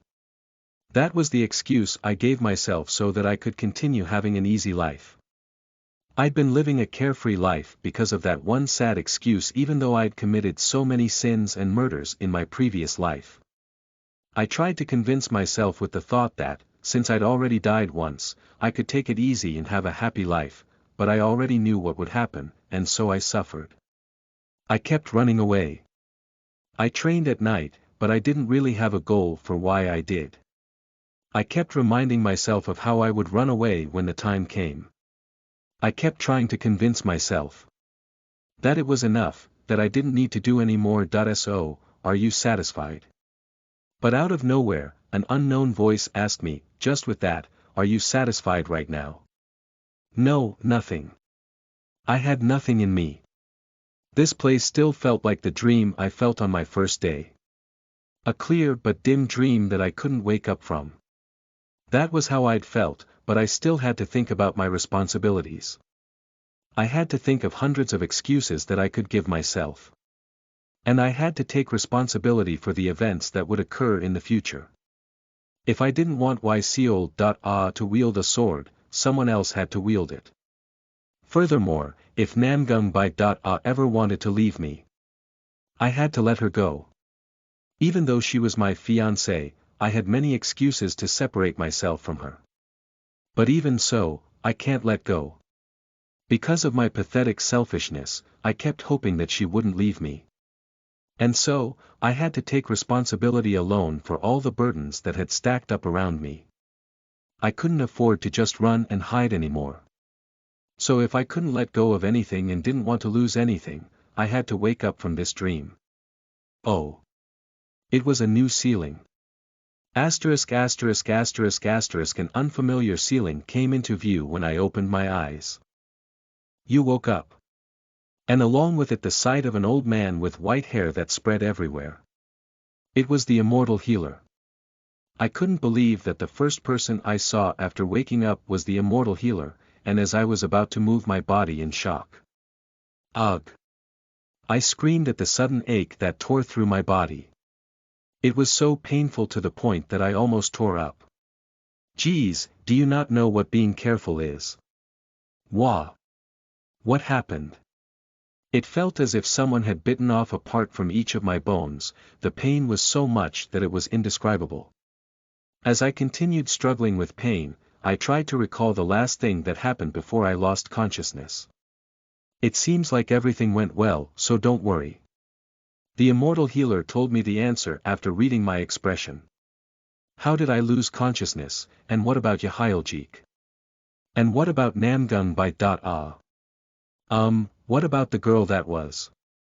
The girl that was next to you is in much better shape than you, so don't worry and just stay in the bed. Oh, I see. Thank you. Thankfully, it seemed like Namgung was okay. But I didn't get the chance to ask about Yahyljik. Just as I'd been about to ask, the immortal healer spoke first. It seems like your body isn't that badly wounded, so once the pain goes away, you should be able to get up again.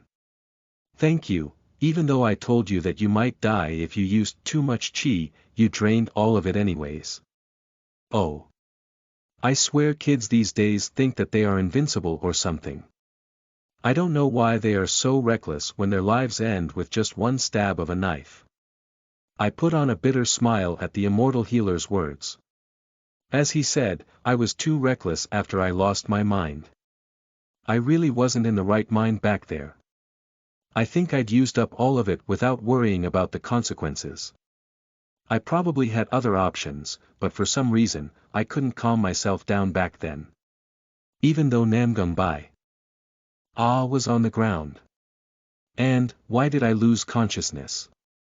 I definitely had some chi left, and my body hadn't been too physically exhausted either. Of course, nearing the end I had started to feel some pain because I used up too much, but I was still able to move around freely, unlike before. And I feel like I heard a voice in the end. It was foggy. I definitely felt like that I'd heard a voice, I just couldn't remember. When I tried to remember, my head started to ache in pain. Tap alongside the sound of a plate being placed next to me, a bitter smell wafted into my nose. Is it medicine? Soon after, something came to my mouth. When I turned my gaze toward it, I saw Zhuge Hyuk trying to feed me something with a spoon. After wondering for a short while about what I should do, I just ate it. It was way bitter than I expected, so I was a little surprised.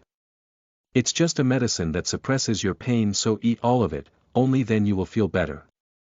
I listened to the immortal healer and ate all of it. It was strange, thinking that Juga Hyuk was the one feeding me. Wait a little more and someone will come. Everyone was waiting for you to wake up. How long was I out for? 2 days, and after this night it'll be 3. 2. I'd been out for that long. I suddenly remembered why Seol.ah who had told me to have a safe trip.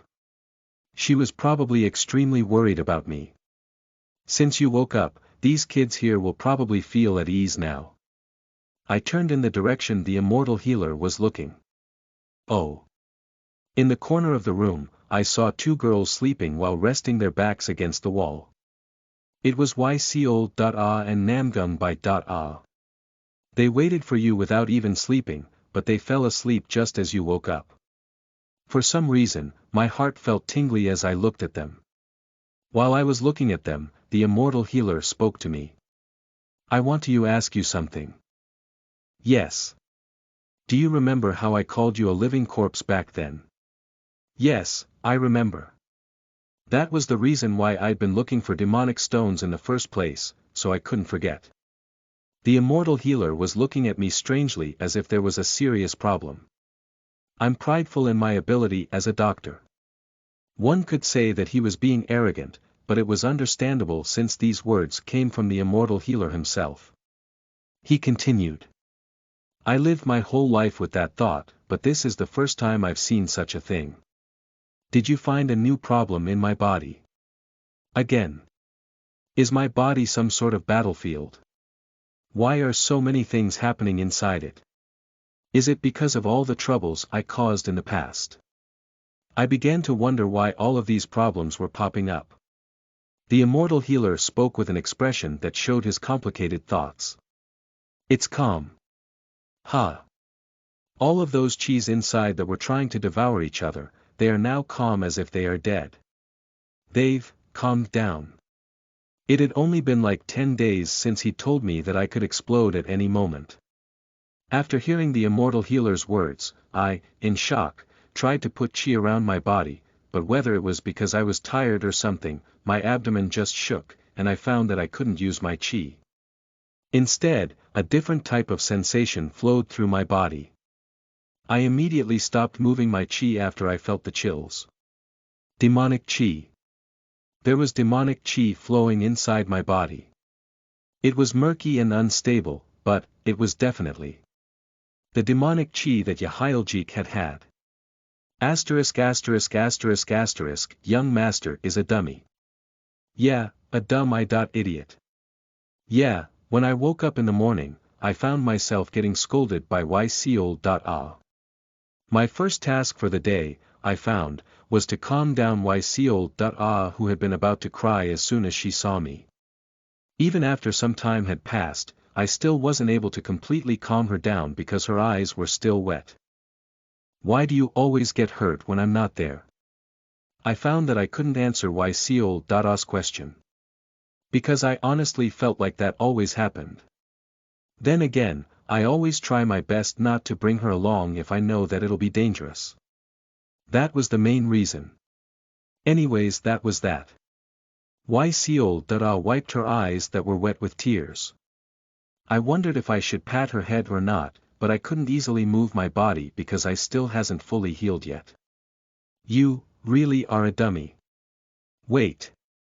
Seol.ah, in the end, burst out crying. Because she started to cry, Namgung.ah who had been standing quietly next to her handed her a handkerchief.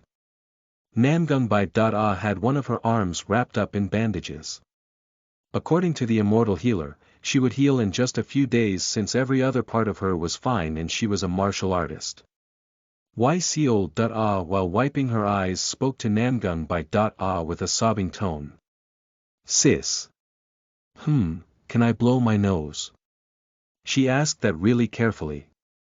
Namgung.ah seemed dumbfounded because it was unexpected, but she nodded, saying it was fine. Then I heard YCOL blow her nose. I, for some reason, felt like I shouldn't be watching her, so I turned my head away. Thank you. When she gave the handkerchief back to Namgung by she made a face wondering what she should do with the handkerchief. I guess I'll just buy her a new one later. While we were talking, the immortal healer came in and frowned. All of you go outside, I have to do a checkup now.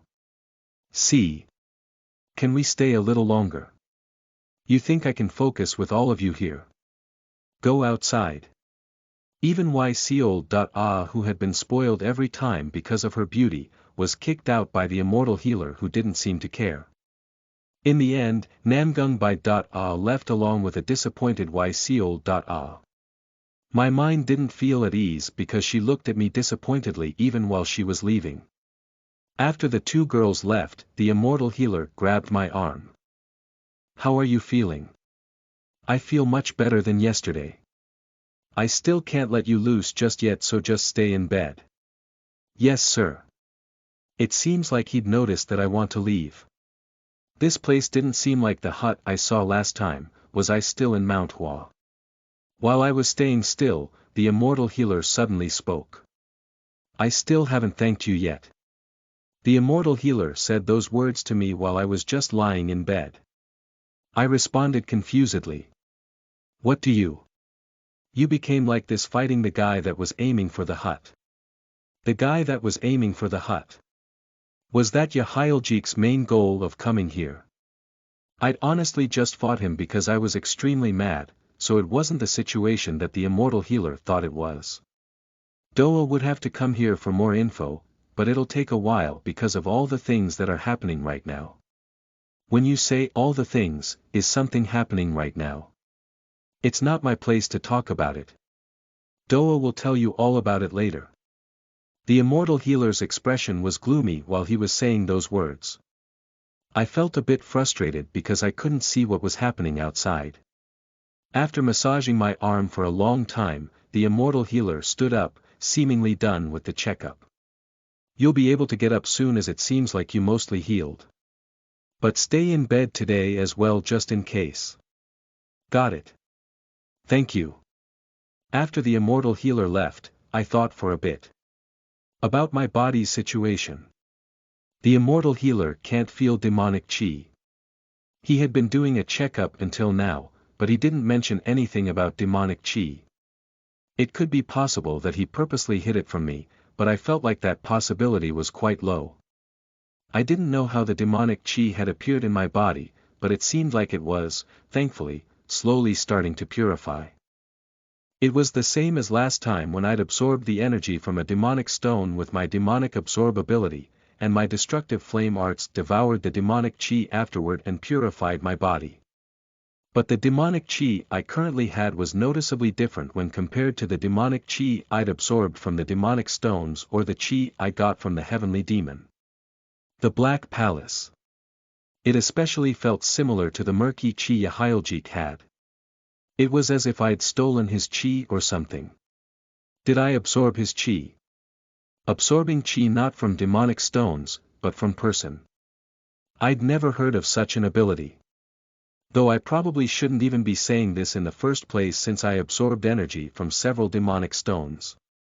Furthermore, I believe that the immortal healer saying that my energy had calmed down was also related to this. So in the end, I guess my demonic chi is also getting calmed down as well. Which would mean that I wouldn't have to go through the hassle of looking for a demonic stone to absorb it to test. I felt a bit uneasy, thinking that I'd have to involve myself with the demonic chi of the heavenly demon even in this new life, but I had to get into the right headspace starting now. That's that. There was one more thing that I was concerned about. Ever since I woke up. Elder Shin. I kept calling Elder Shin, but no response came. Elder Shin, I called for him again. And still got no response. I'd been calling for him ever since I woke up last night, but he hadn't responded once.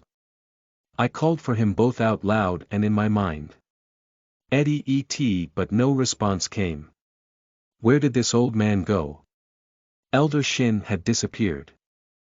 Chapter 87. Purple Hue, 2, you are listening at novelfull.audio. Purple Hue, 2, dribble. In the foggy darkness, the sound of dribbling water could be heard, and on both sides of a passage, 2 lines of standing people could be noticed. And at the end of the passage, a man's visage was visible, seated on a chair and casually sipping from his cup of tea. Tap. All he had done was put down the teacup after his sip, but that seemingly simple action birthed a wave of chi that rippled through the area. The teacup crumbled to pieces immediately after. Some seconds later, the man quietly sighed to himself and then spoke. The branch of Shangxi was destroyed. Someone responded to the man's question. Yes, my lord. Who was the manager of that place again? It was Yahiljik, sir. The man slowly closed his eyes. Yahiljik. As far as he could remember, Yahiljik was a competent martial artist who had reached the peak level. He couldn't ascend to the fusion level and had stayed in the peak level for a long time, but he still had a lot of experience. Although, due to his ignorance and behavior, he who had previously belonged to the main palace, ended up demoted. Usually, someone like him would have gotten their neck chopped off, but he was given the branch manager position even after the demotion because of his loyalty to the leader and his strength which couldn't be ignored. The point was that he wasn't someone who could be defeated easily. Was it the celestial plum blossom's doing? It doesn't seem that way. True, that old man shouldn't have noticed him that quickly. The celestial plum blossom of the past would have been a different story, but right now, he was just a toothless tiger. Mount Hua isn't that important, but the immortal healer is. There were many other options, so Mount Hua wasn't particularly important to them. And that was why he'd let an idiot like Yahiljik take care of it. Furthermore, he'd felt that Yahiljik had recently improved in his work. Because of that, he decided to assign to him the mission of capturing the immortal healer. That was a mistake. It would have been better to just send a martial artist who belonged to the main palace. Now they will be more alert, and we have no gains. He thought about capturing other doctors, but considering how they had all failed, the only option left was the immortal healer. Traces. When we tried to check on the branch manager, Mount Hua's people were already there, so we couldn't thoroughly check up on him. However, judging by his wounds, he had been taken care of by either a few people, or just one person, and in an instant at that. According to the letter he got, Yahiljik had died outside of the branch. But there should have been at least tens of people that were guarding the branch. Yet all of those guards were killed in an instant. Even though the guards weren't too strong, killing every one of them in just one night was impressive. Furthermore, considering how there were no traces of a fight. Did the Shadow King appear? The Lord of the Night Reapers who could kill anyone they wanted. Unless it was someone who matched up to his skill level, it was impossible to slaughter everyone like that. Who was it that killed Yahiljik? We didn't get much information because Mount Hua is currently hiding them, but I believe it is one of the young prodigies. Young prodigy. A peak-level martial artist was defeated by a mere young prodigy. That was the most confusing piece of news he'd heard today. Was it the Sword Dragon from Mount Hua? The genius of Mount Hua who took the title of Sword Dragon away from the Namgung clan. The man had been told that he was barely around the age of 20. And as he remembered this, it put into perspective just how fast the current generation was growing. It's too fast. He wasn't at a level where he could cause them trouble, but if given a little more time, he would become a threat. Get information on them as soon as possible. Yes, my lord. As for the immortal healer, if the immortal healer was truly in Mount Hua, attempting to capture him at that instant would be problematic. But even so, it was something that had to be done. The lord of the main palace moving himself would have been the best move, but he couldn't afford to leave at the moment. Send a message, tell them to capture him without getting caught if possible. Yes, my lord, I shall pass on your command. After the man who received the order departed, the leader of main palace, the man seated in the darkness, opened his eyes. A pair of eyes that was emanating a purple hue was looking down at the lord of the main palace. And underneath those eyes stood two groups of people who kept their heads bowed while shaking. Only a little time left until we get the last piece. He was only a few steps away from achieving his goal. All for the world he desired. And as the darkness seemingly thickened, the man closed his eyes once again. After sleeping for another day, I finally regained the ability to move my body. There was still a bit of pain left, but when compared to the pain I'd felt when I woke up, it was practically nothing. The demonic chi that was flowing inside my body was also almost gone as well, and my body was almost fully healed. A little after the immortal healer told me that I could go back to the lodge, the celestial plum blossom came to me. I'm sorry, the celestial plum blossom had many emotions visible on his face. It wasn't every day that you could see the leader of a clan look as gloomy as this. I'm fine. That was the only thing I could say. Because even though I'd gotten involved with Mount Hua's problem, it wasn't like I did it for them. According to Tay, your body has gotten much better, is that right? Thankfully, it does seem that way. That means that I now have more options on what to give you. Was he talking about the medicine he mentioned back then? If that was the case, then I would accept it with no hesitation. Since, at the end of the day, my body wasn't in the best condition. I heard you didn't get hurt too badly. Thank goodness, it'd be too depressing for a precious child of another clan to die in this land. I didn't know what to say, and it seemed like his emotions weren't directed solely at me when he said it. I felt that it was best not to ask about it, so I remained silent. I'll ask young Peng about it later. Even when an outsider got hurt in our clan, I couldn't be there for you even though I'm the sect leader, so I apologize, it's no problem. I wasn't too hurt, he would be rewarding me, and I was treated by the world's greatest doctor, I didn't think I'd made too much of a loss. Besides that, I also had something that I needed to ask him. But, I decided that I'd ask him about it later. Though it's a bit of a problem that I was out for so long. I'd been out for too long. I had originally planned to leave after Gu Ryunghwa was done with the tournament, but since she already told me that she wouldn't be returning to the clan, I'd planned to leave yesterday. But somehow I'd ended up spending 4 more days than expected. Come to think of it, wouldn't the tournament be happening around now? As far as I could remember, the tournament should have been happening around this time. Lord, is the tournament of Mount Hua currently going on? The celestial plum blossom's eyebrows shook a little on hearing my question. Well, originally it would be around now, but we decided to delay it a few days because of the things currently happening. Regardless, it'll start soon. I hid my shocked expression after hearing the celestial plum blossom's words. They delayed one of the few events that Mount Hua hosted. It seems like it's a bigger problem than I thought. At this point, I remembered the fact that the people of Mount Hua had also been disappearing. Was it because of that? It could be other things, but that was the only thing I could think of. This old man must be bothering you when you're just trying to rest. I'll come visit you again, so rest easy. Not at all. Since I'm healed, I'll be the one visiting you next time. The celestial plum blossom put on a small smile after hearing me. Even that smile looked a bit tired. When you feel that you are fully healed, you should go outside. I saw someone who's been waiting for you. Waiting for me. After saying those words, the celestial plum blossom left. And following his departure, I myself began to get ready to leave. But, who could be waiting for me? Is it Namgung by .ah or Yseol.ah? It was also possible that it wasn't either of them since I'd told them to stop visiting me since they'd come here too many times. Maybe it's young Peng. I don't particularly like getting visits from guys, so who do you think it is, Elder SH? I stopped myself just as I was about to call for him. Because Elder Shin wasn't here right now. After being reminded of him, I felt a bit uneasy. Seriously, where did he go?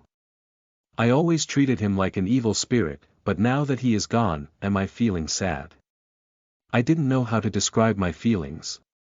He was just an old man who had been absorbed by the energy of Mount Hua.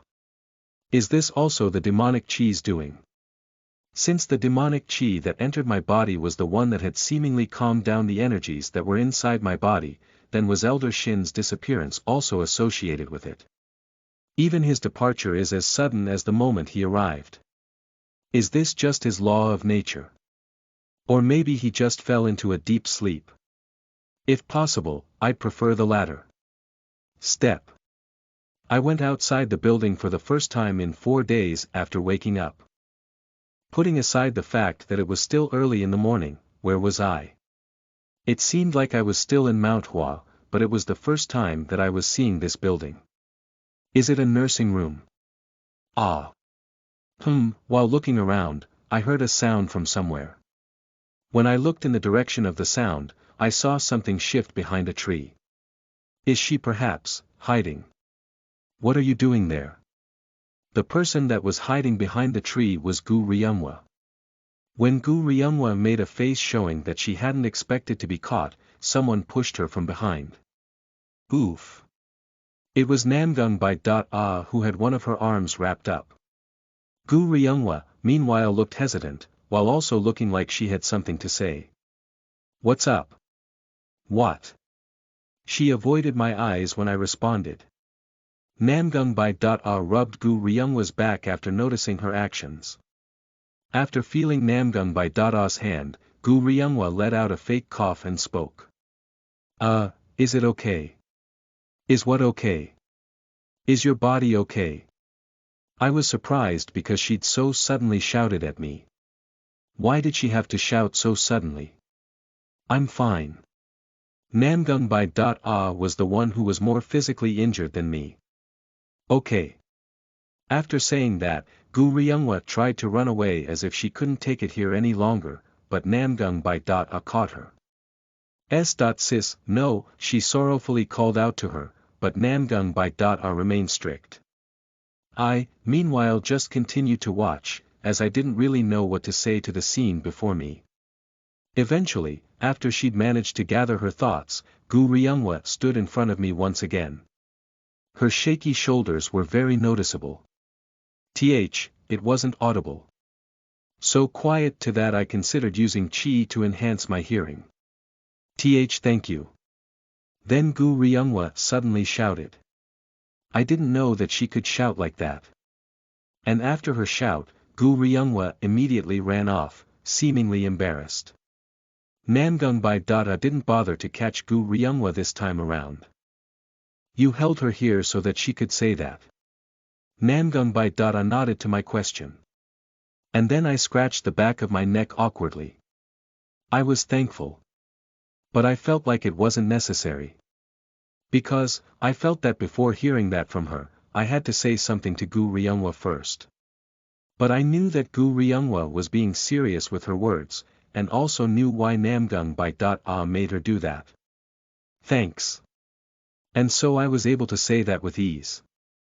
I think it was probably the first time I'd ever said that word to her, including in my previous life. Namgung by Ah turned into a rock after hearing the word she had seemingly not expected. Is it that shocking to her? Why are you acting like? I tried talking to her, but Namgung by Ah suddenly ran off towards the mountain. She looked like she was in a great hurry. Where are? Come back before the meal. I was a bit late in saying that, so did she hear me? Since she had bandage wrapping her arm, she probably wasn't going there to train. And, how do I put it, as she ran off, I noticed that her ears were blushing in red. After returning to the lodge for the first time in a while, the Sword Emperor was surprisingly here. And as I saw that, I couldn't help but be shocked. The Sword Emperor that had been sweeping lowered his head when he saw me. I apologize for missing out on work for the past few days, young master. It's no problem. I heard that you got approval from the sect leader. Did you finish what you went out to do? Yes. Thanks to the Lord's approval, I was able to finish the task. I heard that the young master got hurt, are you feeling okay? Thankfully I didn't get too hurt.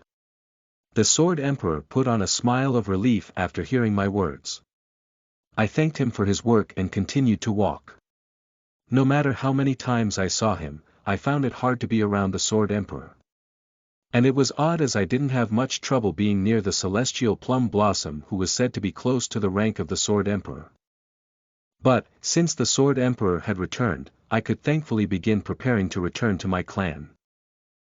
Where did YCOL.A go? She usually came running at me, but she didn't come see me this time. Is Honghua keeping her hostage or something? That was my thought, since that was usually the case when YCOL.A didn't come to see me. Thinking that she was doing her job, I made my way towards my room. I focused my thoughts on what I had to do after returning to the Gu clan. The Sword Emperor stared at Gu Yangchen's back as he returned to his room. He's changed. The Gu Yangchen that he was seeing for the first time in few days was different from before. But he didn't know if the change in him was positive or negative. The conflicting energies that were inside of him were now combined into one, as if they had formed a chain with each other. And even the almighty Sword Emperor couldn't understand how such a thing had happened. He heard yesterday from the celestial plum blossom that Gu Yangchen had killed a member of the Black Palace. Furthermore, he'd also heard that his opponent was a martial artist that had reached a high realm. But, in the Sword Emperor's eyes, Gu Yangchen wasn't a person that should have been capable of defeating such a powerful martial artist. So he wondered if his insights were wrong again. Even though he was the son of the Tiger Warrior, his rate of growth was too fast. How fascinating. He knew that the Gu clan held many talents, but even so. Grandpa. The Sword Emperor turned around after suddenly hearing YCOL.A's voice. And behind the Sword Emperor, stood YCOL.A. It was the first time that he'd seen her in a few days, and it seemed like YCOL.A was having some deep thoughts unlike before. But she still remained his cute and beautiful granddaughter. The Sword Emperor put on a happy smile. Yes, what's up? Grandpa, what's wrong?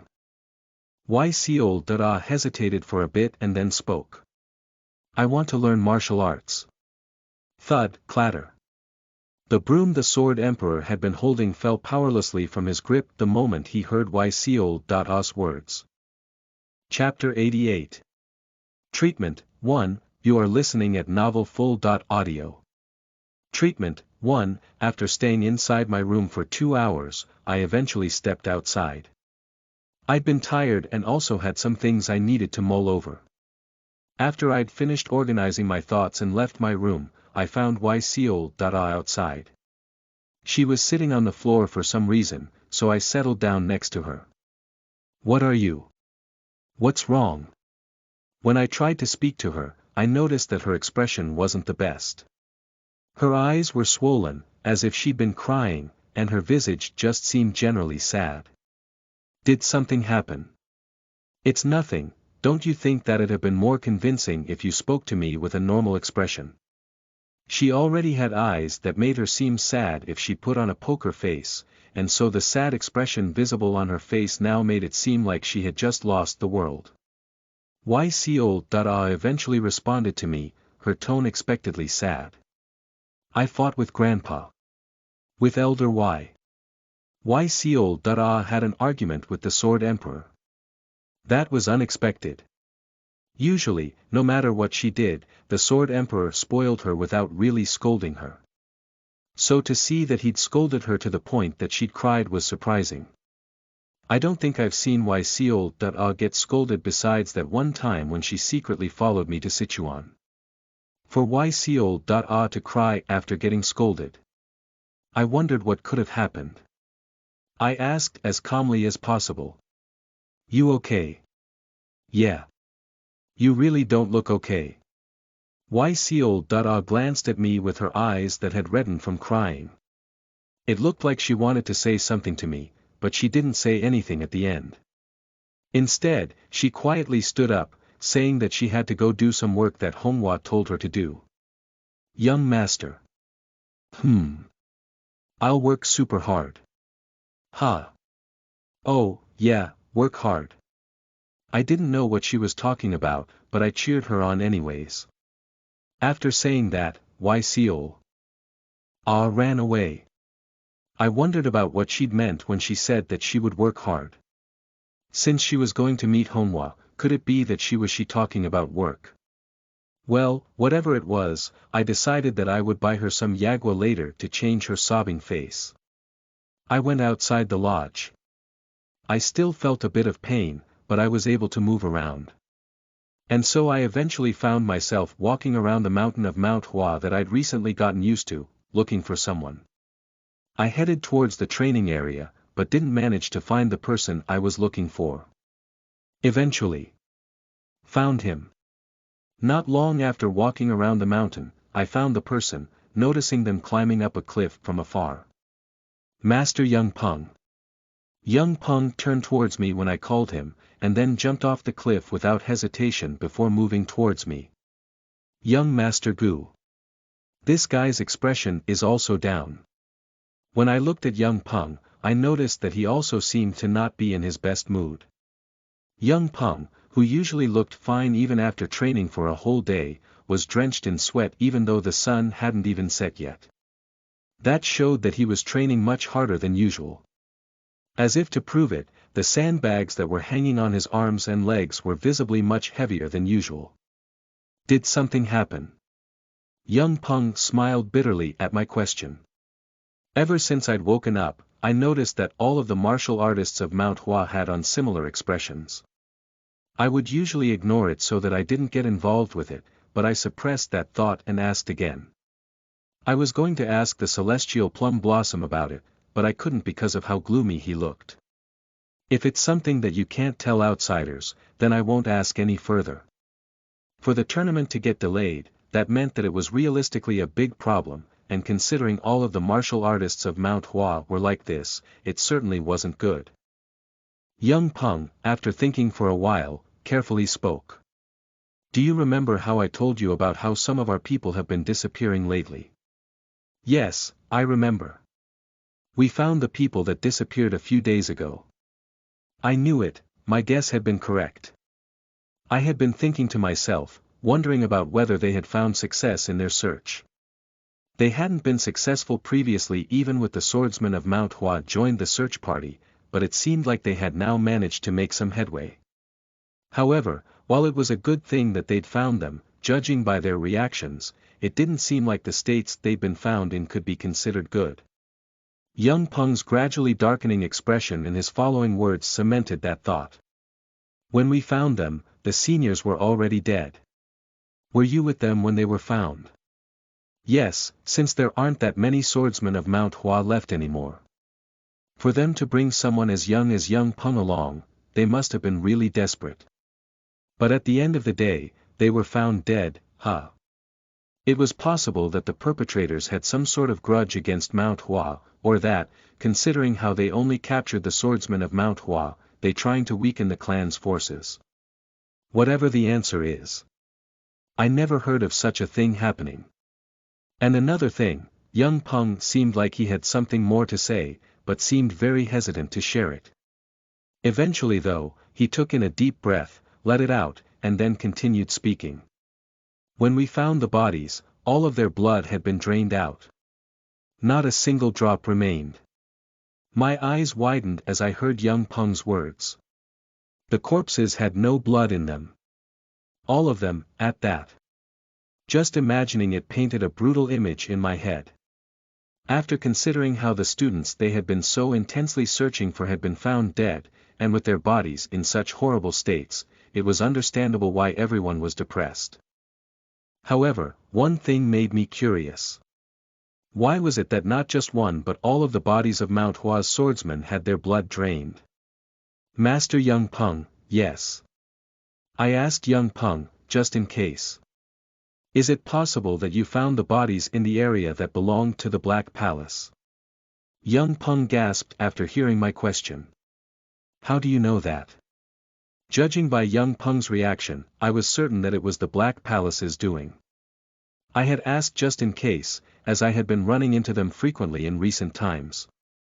I asked because the person from the unorthodox faction I ran into before was a member of the Black Palace. Oh. Young Peng seemed like he knew about my fight against Yahyljik. It seemed like a lot of filthy things were happening behind the scenes. What is the Black Palace planning? I only knew them as a group that would disappear after the Murim Alliance decided to take care of them a few years from now. But come to think of it, Yahyljik, who once belonged to the Black Palace, was someone who was meant to turn into a demonic human in the future. And the guys from the Black Palace already possessed demonic chi. Is the Black Palace related to the demon cult somehow? Then how? Yahyljik's main goal had been the hut where the immortal healer was staying in. Furthermore, the Black Palace captured Mount Hua's swordsmen and drained out their blood after killing them. Considering how they killed them and then used the corpses, it seemed like they hadn't ever planned on using them as hostages. What are they planning? It was clear that, whatever it was that they were planning, it was complicated and could only end badly. After looking at all that happened, my head was telling me to just ignore it since I knew that the problem would be solved in the future. But after telling myself that I couldn't remain drunk on peace and run away from my fears, don't run away. I felt like I had to do something about it. Is that why you increased your training amount by this much? I asked while looking at young Peng's sandbags. Oh. And young Peng, who noticed the reason behind my question, responded with a weak voice. It's just that, after seeing the seniors who looked so strong end up in such a state, I can't sleep well anymore. He seemed exhausted and drenched in sweat, but young Peng was stretching his body with the intent of continuing. I lived my whole life thinking I was special because of all the compliments I got, but thanks to this my eyes have been opened. I was too carefree. If I had just focused on becoming a stronger martial artist, things like this could have been prevented.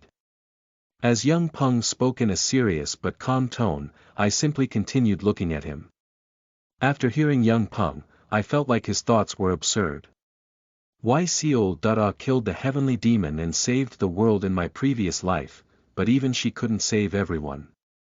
Young Peng was the greatest prodigy of Mount Hua, that was true, but when the heavenly demon appeared in a few years' time, he would inevitably lose more people than he could save. But I can't tell him that. Because I wasn't worthy enough to say those words to him. I had never had to walk the path he traveled. I wonder what Elder Shin would have said to young Peng if he was here right now. Would he have scolded him for having such depressing thoughts? Or would he have complimented him, saying that it was a good mindset to have? In my eyes, it would probably have been neither of those options. He would have chosen to say nothing. He would have probably just sighed bitterly. That was what I thought. Young Peng smiled awkwardly after looking at my face. Was I making a weird expression again? I came to realize many things this year. After saying those words, young Peng hid his emotions and told me that he was going to train more, so I told him to take care and went on my way. After the conversation, I made my way to the top of the Lotus Peak. I couldn't believe that I had to climb to the top of the absurdly tall mountain. Was there anything worse than this? I honestly think going to the hut outside the clan is better than this. After grumbling to myself, I continued to move. I was on my way to see the Plum Blossom sword. I had heard from the celestial Plum Blossom that she was now being treated in the place she originally stayed in, instead of the hut. Why did they have to build it all the way up there? Since she had to be treated, that meant the immortal healer also had to climb up and down. I wondered how the immortal healer climbed the mountain. It should have been tiring for him considering that he was an old man and wasn't a martial artist. Maybe the immortal healer is secretly a martial artist. It didn't seem like he was, but anything was possible. After struggling, I finally arrived at my destination. The house that appeared in front of my sight seemed bigger than the previous hut. I carefully went towards the door and knocked on it. Creak. The person I saw after the door slowly opened was the grandson of the immortal healer, Juga Hyuk. As soon as he saw me, Juga Hyuk lowered his head. It seemed like he was greeting me. I wondered about how to respond to it and decided to just go straight to the point. I came here to see the plum blossom sword, but where is the immortal healer? Zhuge Hyuk gave me some sort of a hand sign as an answer to my question. It seemed like he was saying that the immortal healer wasn't around at the moment. Then he pointed his hand towards the inside of the house. Was he telling me to come in? When I went inside, I saw the plum blossom sword lying down, seemingly asleep. So as I was about to carefully walk inside the room, I saw something emanating from the plum blossom sword's body. I definitely didn't see it last time, so how can I clearly see it now? As soon as I saw what it was, my eyes shook. Demonic chi. There was demonic chi wriggling inside the plum blossom's body. Not the murky and nasty demonic chi I felt from the guys from the Black Palace, but the pure demonic chi that the heavenly demon had. At the same time that Gu Yangchen saw the plum blossom sword, the immortal healer could be seen standing and thinking by himself before Mount Hua's huge tree. He hadn't known that there was such a tall tree in Mount Hua. While he ruminated over the existence of the tree, he continued to stand with his hands behind his back. He was waiting for someone. Immortal healer. The immortal healer turned towards the voice and looked at the person that called him. I've been looking for you for a long time, immortal healer. Right, even though I've avoided you many times. Why are you so persistent? The person that was looking for the immortal healer was the Sword Emperor. After seeing him, the immortal healer's expression sported a slight frown. It's been a while, Alliance leader. The Sword Emperor shook his head after hearing the immortal healer. I am no longer the leader of Murim Alliance. It had been a long time since the Sword Emperor passed down the position of leader and left the Murim Alliance. But the immortal healer responded to his words with a serious tone. To me, you are still the same person as before. And when I say this, I mean that I won't forget about the things you did back when you were the leader of the Murim Alliance. The Sword Emperor couldn't open his mouth after hearing the immortal healer's words. I prayed that you would be the last person to look for me. The Sword Emperor parted his lips at this point, trying to find a response to the immortal healer after hearing his words. But in the end, he remained silent. He had nothing that he could say to his words. The immortal healer then glanced at the Sword Emperor, who seemed like he was avoiding eye contact, and let out a sigh. He wasn't even sure if the man before him was the same Sword Emperor he once knew.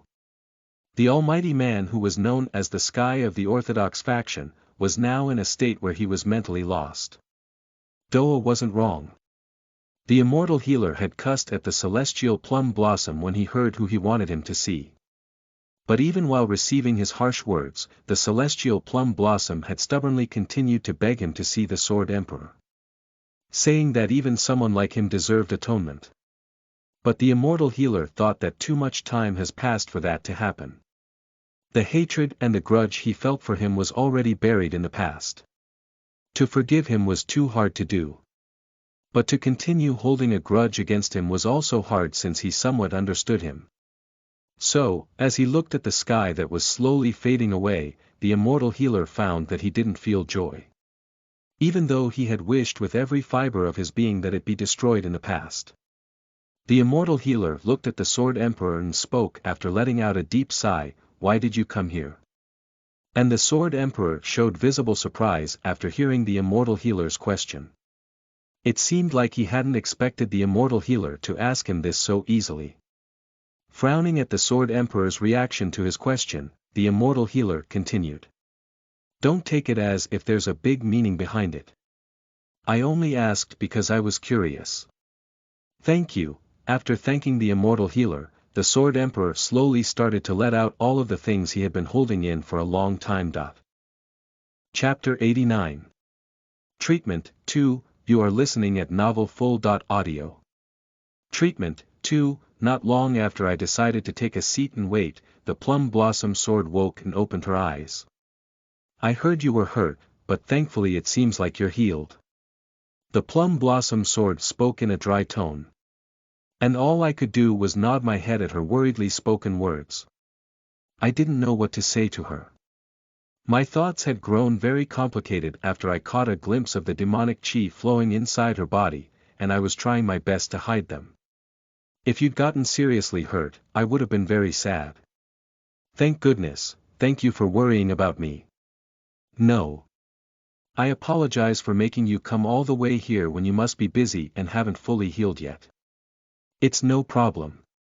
The immortal healer told me that I can move around freely now. As I spoke, I tried my best to avoid looking at her. That demonic chi is too dense. The energy felt so dense and deep that it was incomparable to the demonic chi Yahyaljeek had. It was much too similar to the chi that the heavenly demon had. So similar, that it honestly wouldn't have been far-fetched to say that they were the same. There was no way I was mistaken. Is that what is responsible for the Sword Master's declining health? But even if the demonic chi was what was killing her, why did the Sword Master have that inside her in the first place? I was finding out too many new things that I'd never seen or heard about in my previous life. Had the Sword Master already met the heavenly demon in this current period of time? Not everyone turned into a demonic human the moment demonic chi was put inside them. Yahyaljeek and the guys from the Black Palace were examples. And the Sword Master before me was the most recent proof of that. However, the key difference between Yahyaljeek and the Sword Master was that Yahyaljeek had been slowly accepting the demonic chi and turning into a demonic human, while the Sword Master was refusing to accept the demonic chi that was going wild in her body. For her to look so normal on the outside when that thing is causing a rampage inside her, since the Sword Master came from a Taoist clan, the chi she had inside her was most likely pure, but even that chi would probably be getting devoured by demonic chi. Just by looking at her, I could tell. The fact that the Sword Master had become so weak due to the rampaging demonic chi made it possible for someone on my level to observe her. The Sword Master didn't have much chi left in her. And even when she'd almost run out of chi, I could see that the Sword Master was still putting up a fight, struggling against the demonic chi that was going wild. And even while going through such a painful process, the Sword Master never once frowned. Even though she was suffering heavily. The Sword Master who had been observing me while I observed her suddenly spoke, disappointment lacing her tone. It would have been really nice if I'd seen you a bit earlier in life. I'm sorry that I can't even treat you to a meal, it's not a problem at all. The Sword Master kept apologizing. I didn't know why she felt so apologetic towards me. I understood that she was friends with my mother, but she and I were basically strangers to one another. But even still, she'd accepted the responsibility for Gu Ryungwa and taken her in. I was satisfied enough with that. Because that meant I just had to endure by myself. Though I wasn't actually able to endure it. The Sword Master looked at me, hesitated slightly, and then spoke. Can I hold your hand? My hand. It was sudden at first, but I reached my hand towards her because it wasn't a hard request. As I reached out, I saw the Sword Master's wrinkly hand. I'm sorry that my hand is wrinkly. She really doesn't have to apologize for such little things. At this point, it feels like the Sword Master is just looking for reasons to apologize to me. While thinking that to myself, I carefully held the Sword Master's hand. The Sword Master then spoke while smiling bitterly. If I was a bit healthier, it would have been nice. It felt like she was slowly letting go of her emotions one by one because she was nearing the end of her life. And I didn't know what to say in the situation before me. Should I just remain silent? Or could I try to flatter her by saying that it was fine no matter how she looked? After thinking for a short moment, I came to the conclusion that I couldn't just remain silent, so I decided to say something. And at that moment, just as I decided to speak, SSSSS. Ugh. I was forced to hit the Sword Master's hand that I had been holding away from my hand. And following that, the Sword Master repeatedly looked between the hand that had been holding mine and my hand, surprise visible on her face. Of course, she did, since the same demonic chi that was inside her, flowed inside my body. I had come to that realization after feeling the demonic chi inside my body. The demonic chi I'd had inside my body back then had been similar to Yahyaljeek's, but the chi flowing in my body right now wasn't just similar to his, it was his. Did I really absorb it? Could I actually absorb demonic chi from people and not just demonic stones? Is this also the power of the demonic absorbability? Was it really that? Considering how I had never experienced such a thing in my previous life, something must have changed. The very small amount of demonic chi I just absorbed from the Sword Master was quickly being purified by my destructive flame arts. And it seemed that the demonic chi I had absorbed from Yahyaljeek had also been completely purified. This, the shock at what she had just witnessed left the Sword Master speechless. It seemed like she couldn't understand what had happened. Then I thought to myself, that if it was indeed possible to absorb demonic chi from the Sword Master, then I might be able to save the Sword Master. That was what I thought. And while I was having such a thought, the door of the house burst open. "What are you all doing?" It was the immortal healer. Swish. Slash. The sound of the wooden sword cutting through the air was sharp. The sound that had once been blunt and soft had gradually morphed into a sharp sound. Gu Ryungwa could feel her growth, but she felt that all of it was pointless.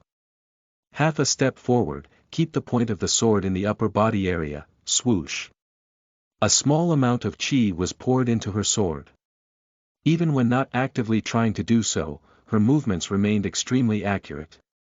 But, even after seeing her good result, Gu Ryungwa's expression didn't change for the better. So what if I can do this?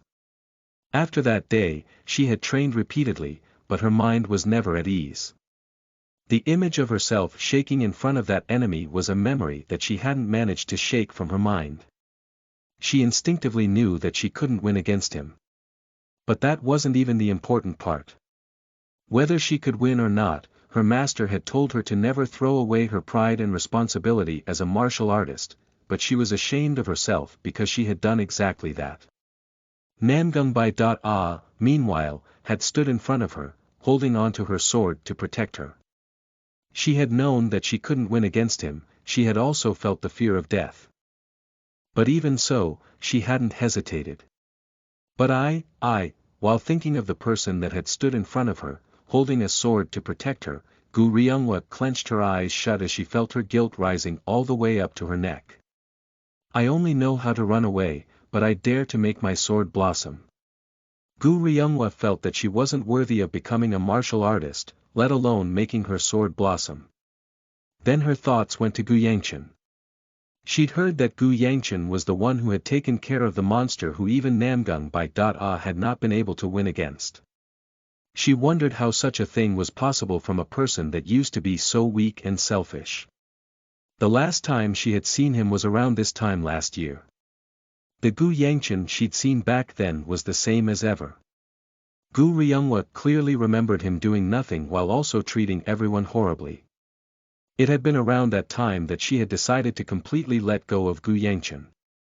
So how did such a person?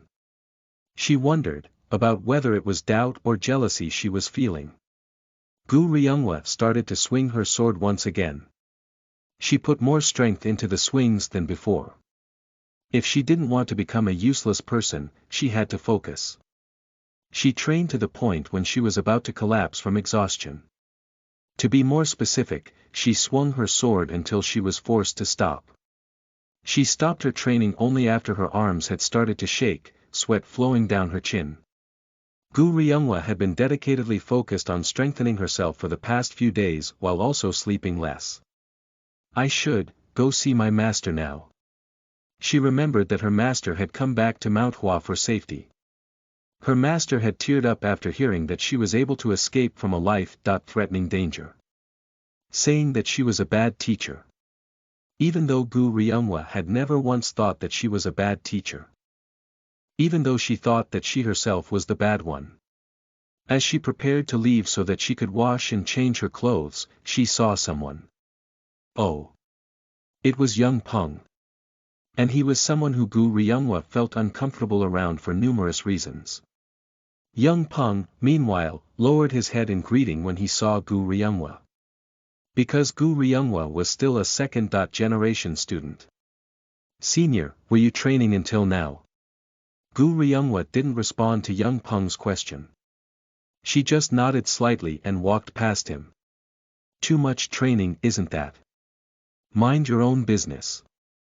Gu Ryunghwa, who had been thinking of just passing by, spoke rudely in the end. Even she herself knew that she was in a sensitive mood. I'm sorry. It isn't my place to ask. Young Peng immediately apologized to Gu Ryunghwa.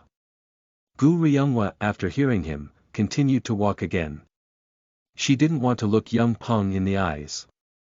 She was still a brat who never got complimented despite her being a second-generation student, while Young Peng was the youngest swordman of Mount Hua unlike her. If I was him, then would it have gone differently back then? She wondered, thinking that he, at the very least, wouldn't have run away in fear. Because of her wounded pride and her guilt, Gu Ryunghwa quickly upped her gait. After reaching her destination and making sure that no one was around, she washed herself and changed into clean clothes. She felt herself getting better when she thought about visiting her master. Because of that, her steps felt light even with her exhausted body. After climbing the mountain, she arrived at the hut her master was staying in. Gu Ryunghwa calmed down her breath so that her master wouldn't notice that she was tired, then walked towards the hut. What did you just say? But when she went up close, she heard the immortal healer's voice. Judging by how loud he was being, it seemed like her master was awake. As she was about to knock on the door, I may have a solution. She stopped her hand after hearing Gu Yangchen's voice. She didn't want to see him because she felt embarrassed after saying those words to him in the morning. Out of all the times, Gu Ryunghwa put on a complicated face and hesitated in front of the door, unsure of what to do. I'll just go inside and pretend I didn't know he was here. Just as she was about to open the door after deciding on that, you should know that you shouldn't even dare to joke around like that. She heard the immortal healer shouting inside the hut and wondered what was going on. I'm not joking around. You aren't joking around. Do you even understand what you just said? Yes. And, even while the immortal healer was shouting at him, Gu Yangchen only responded to him calmly. However, when she heard Gu Yangchen utter those words without hesitation, I may be able to cure the sword master. Gu Ryunghwa couldn't help but barge into the hut.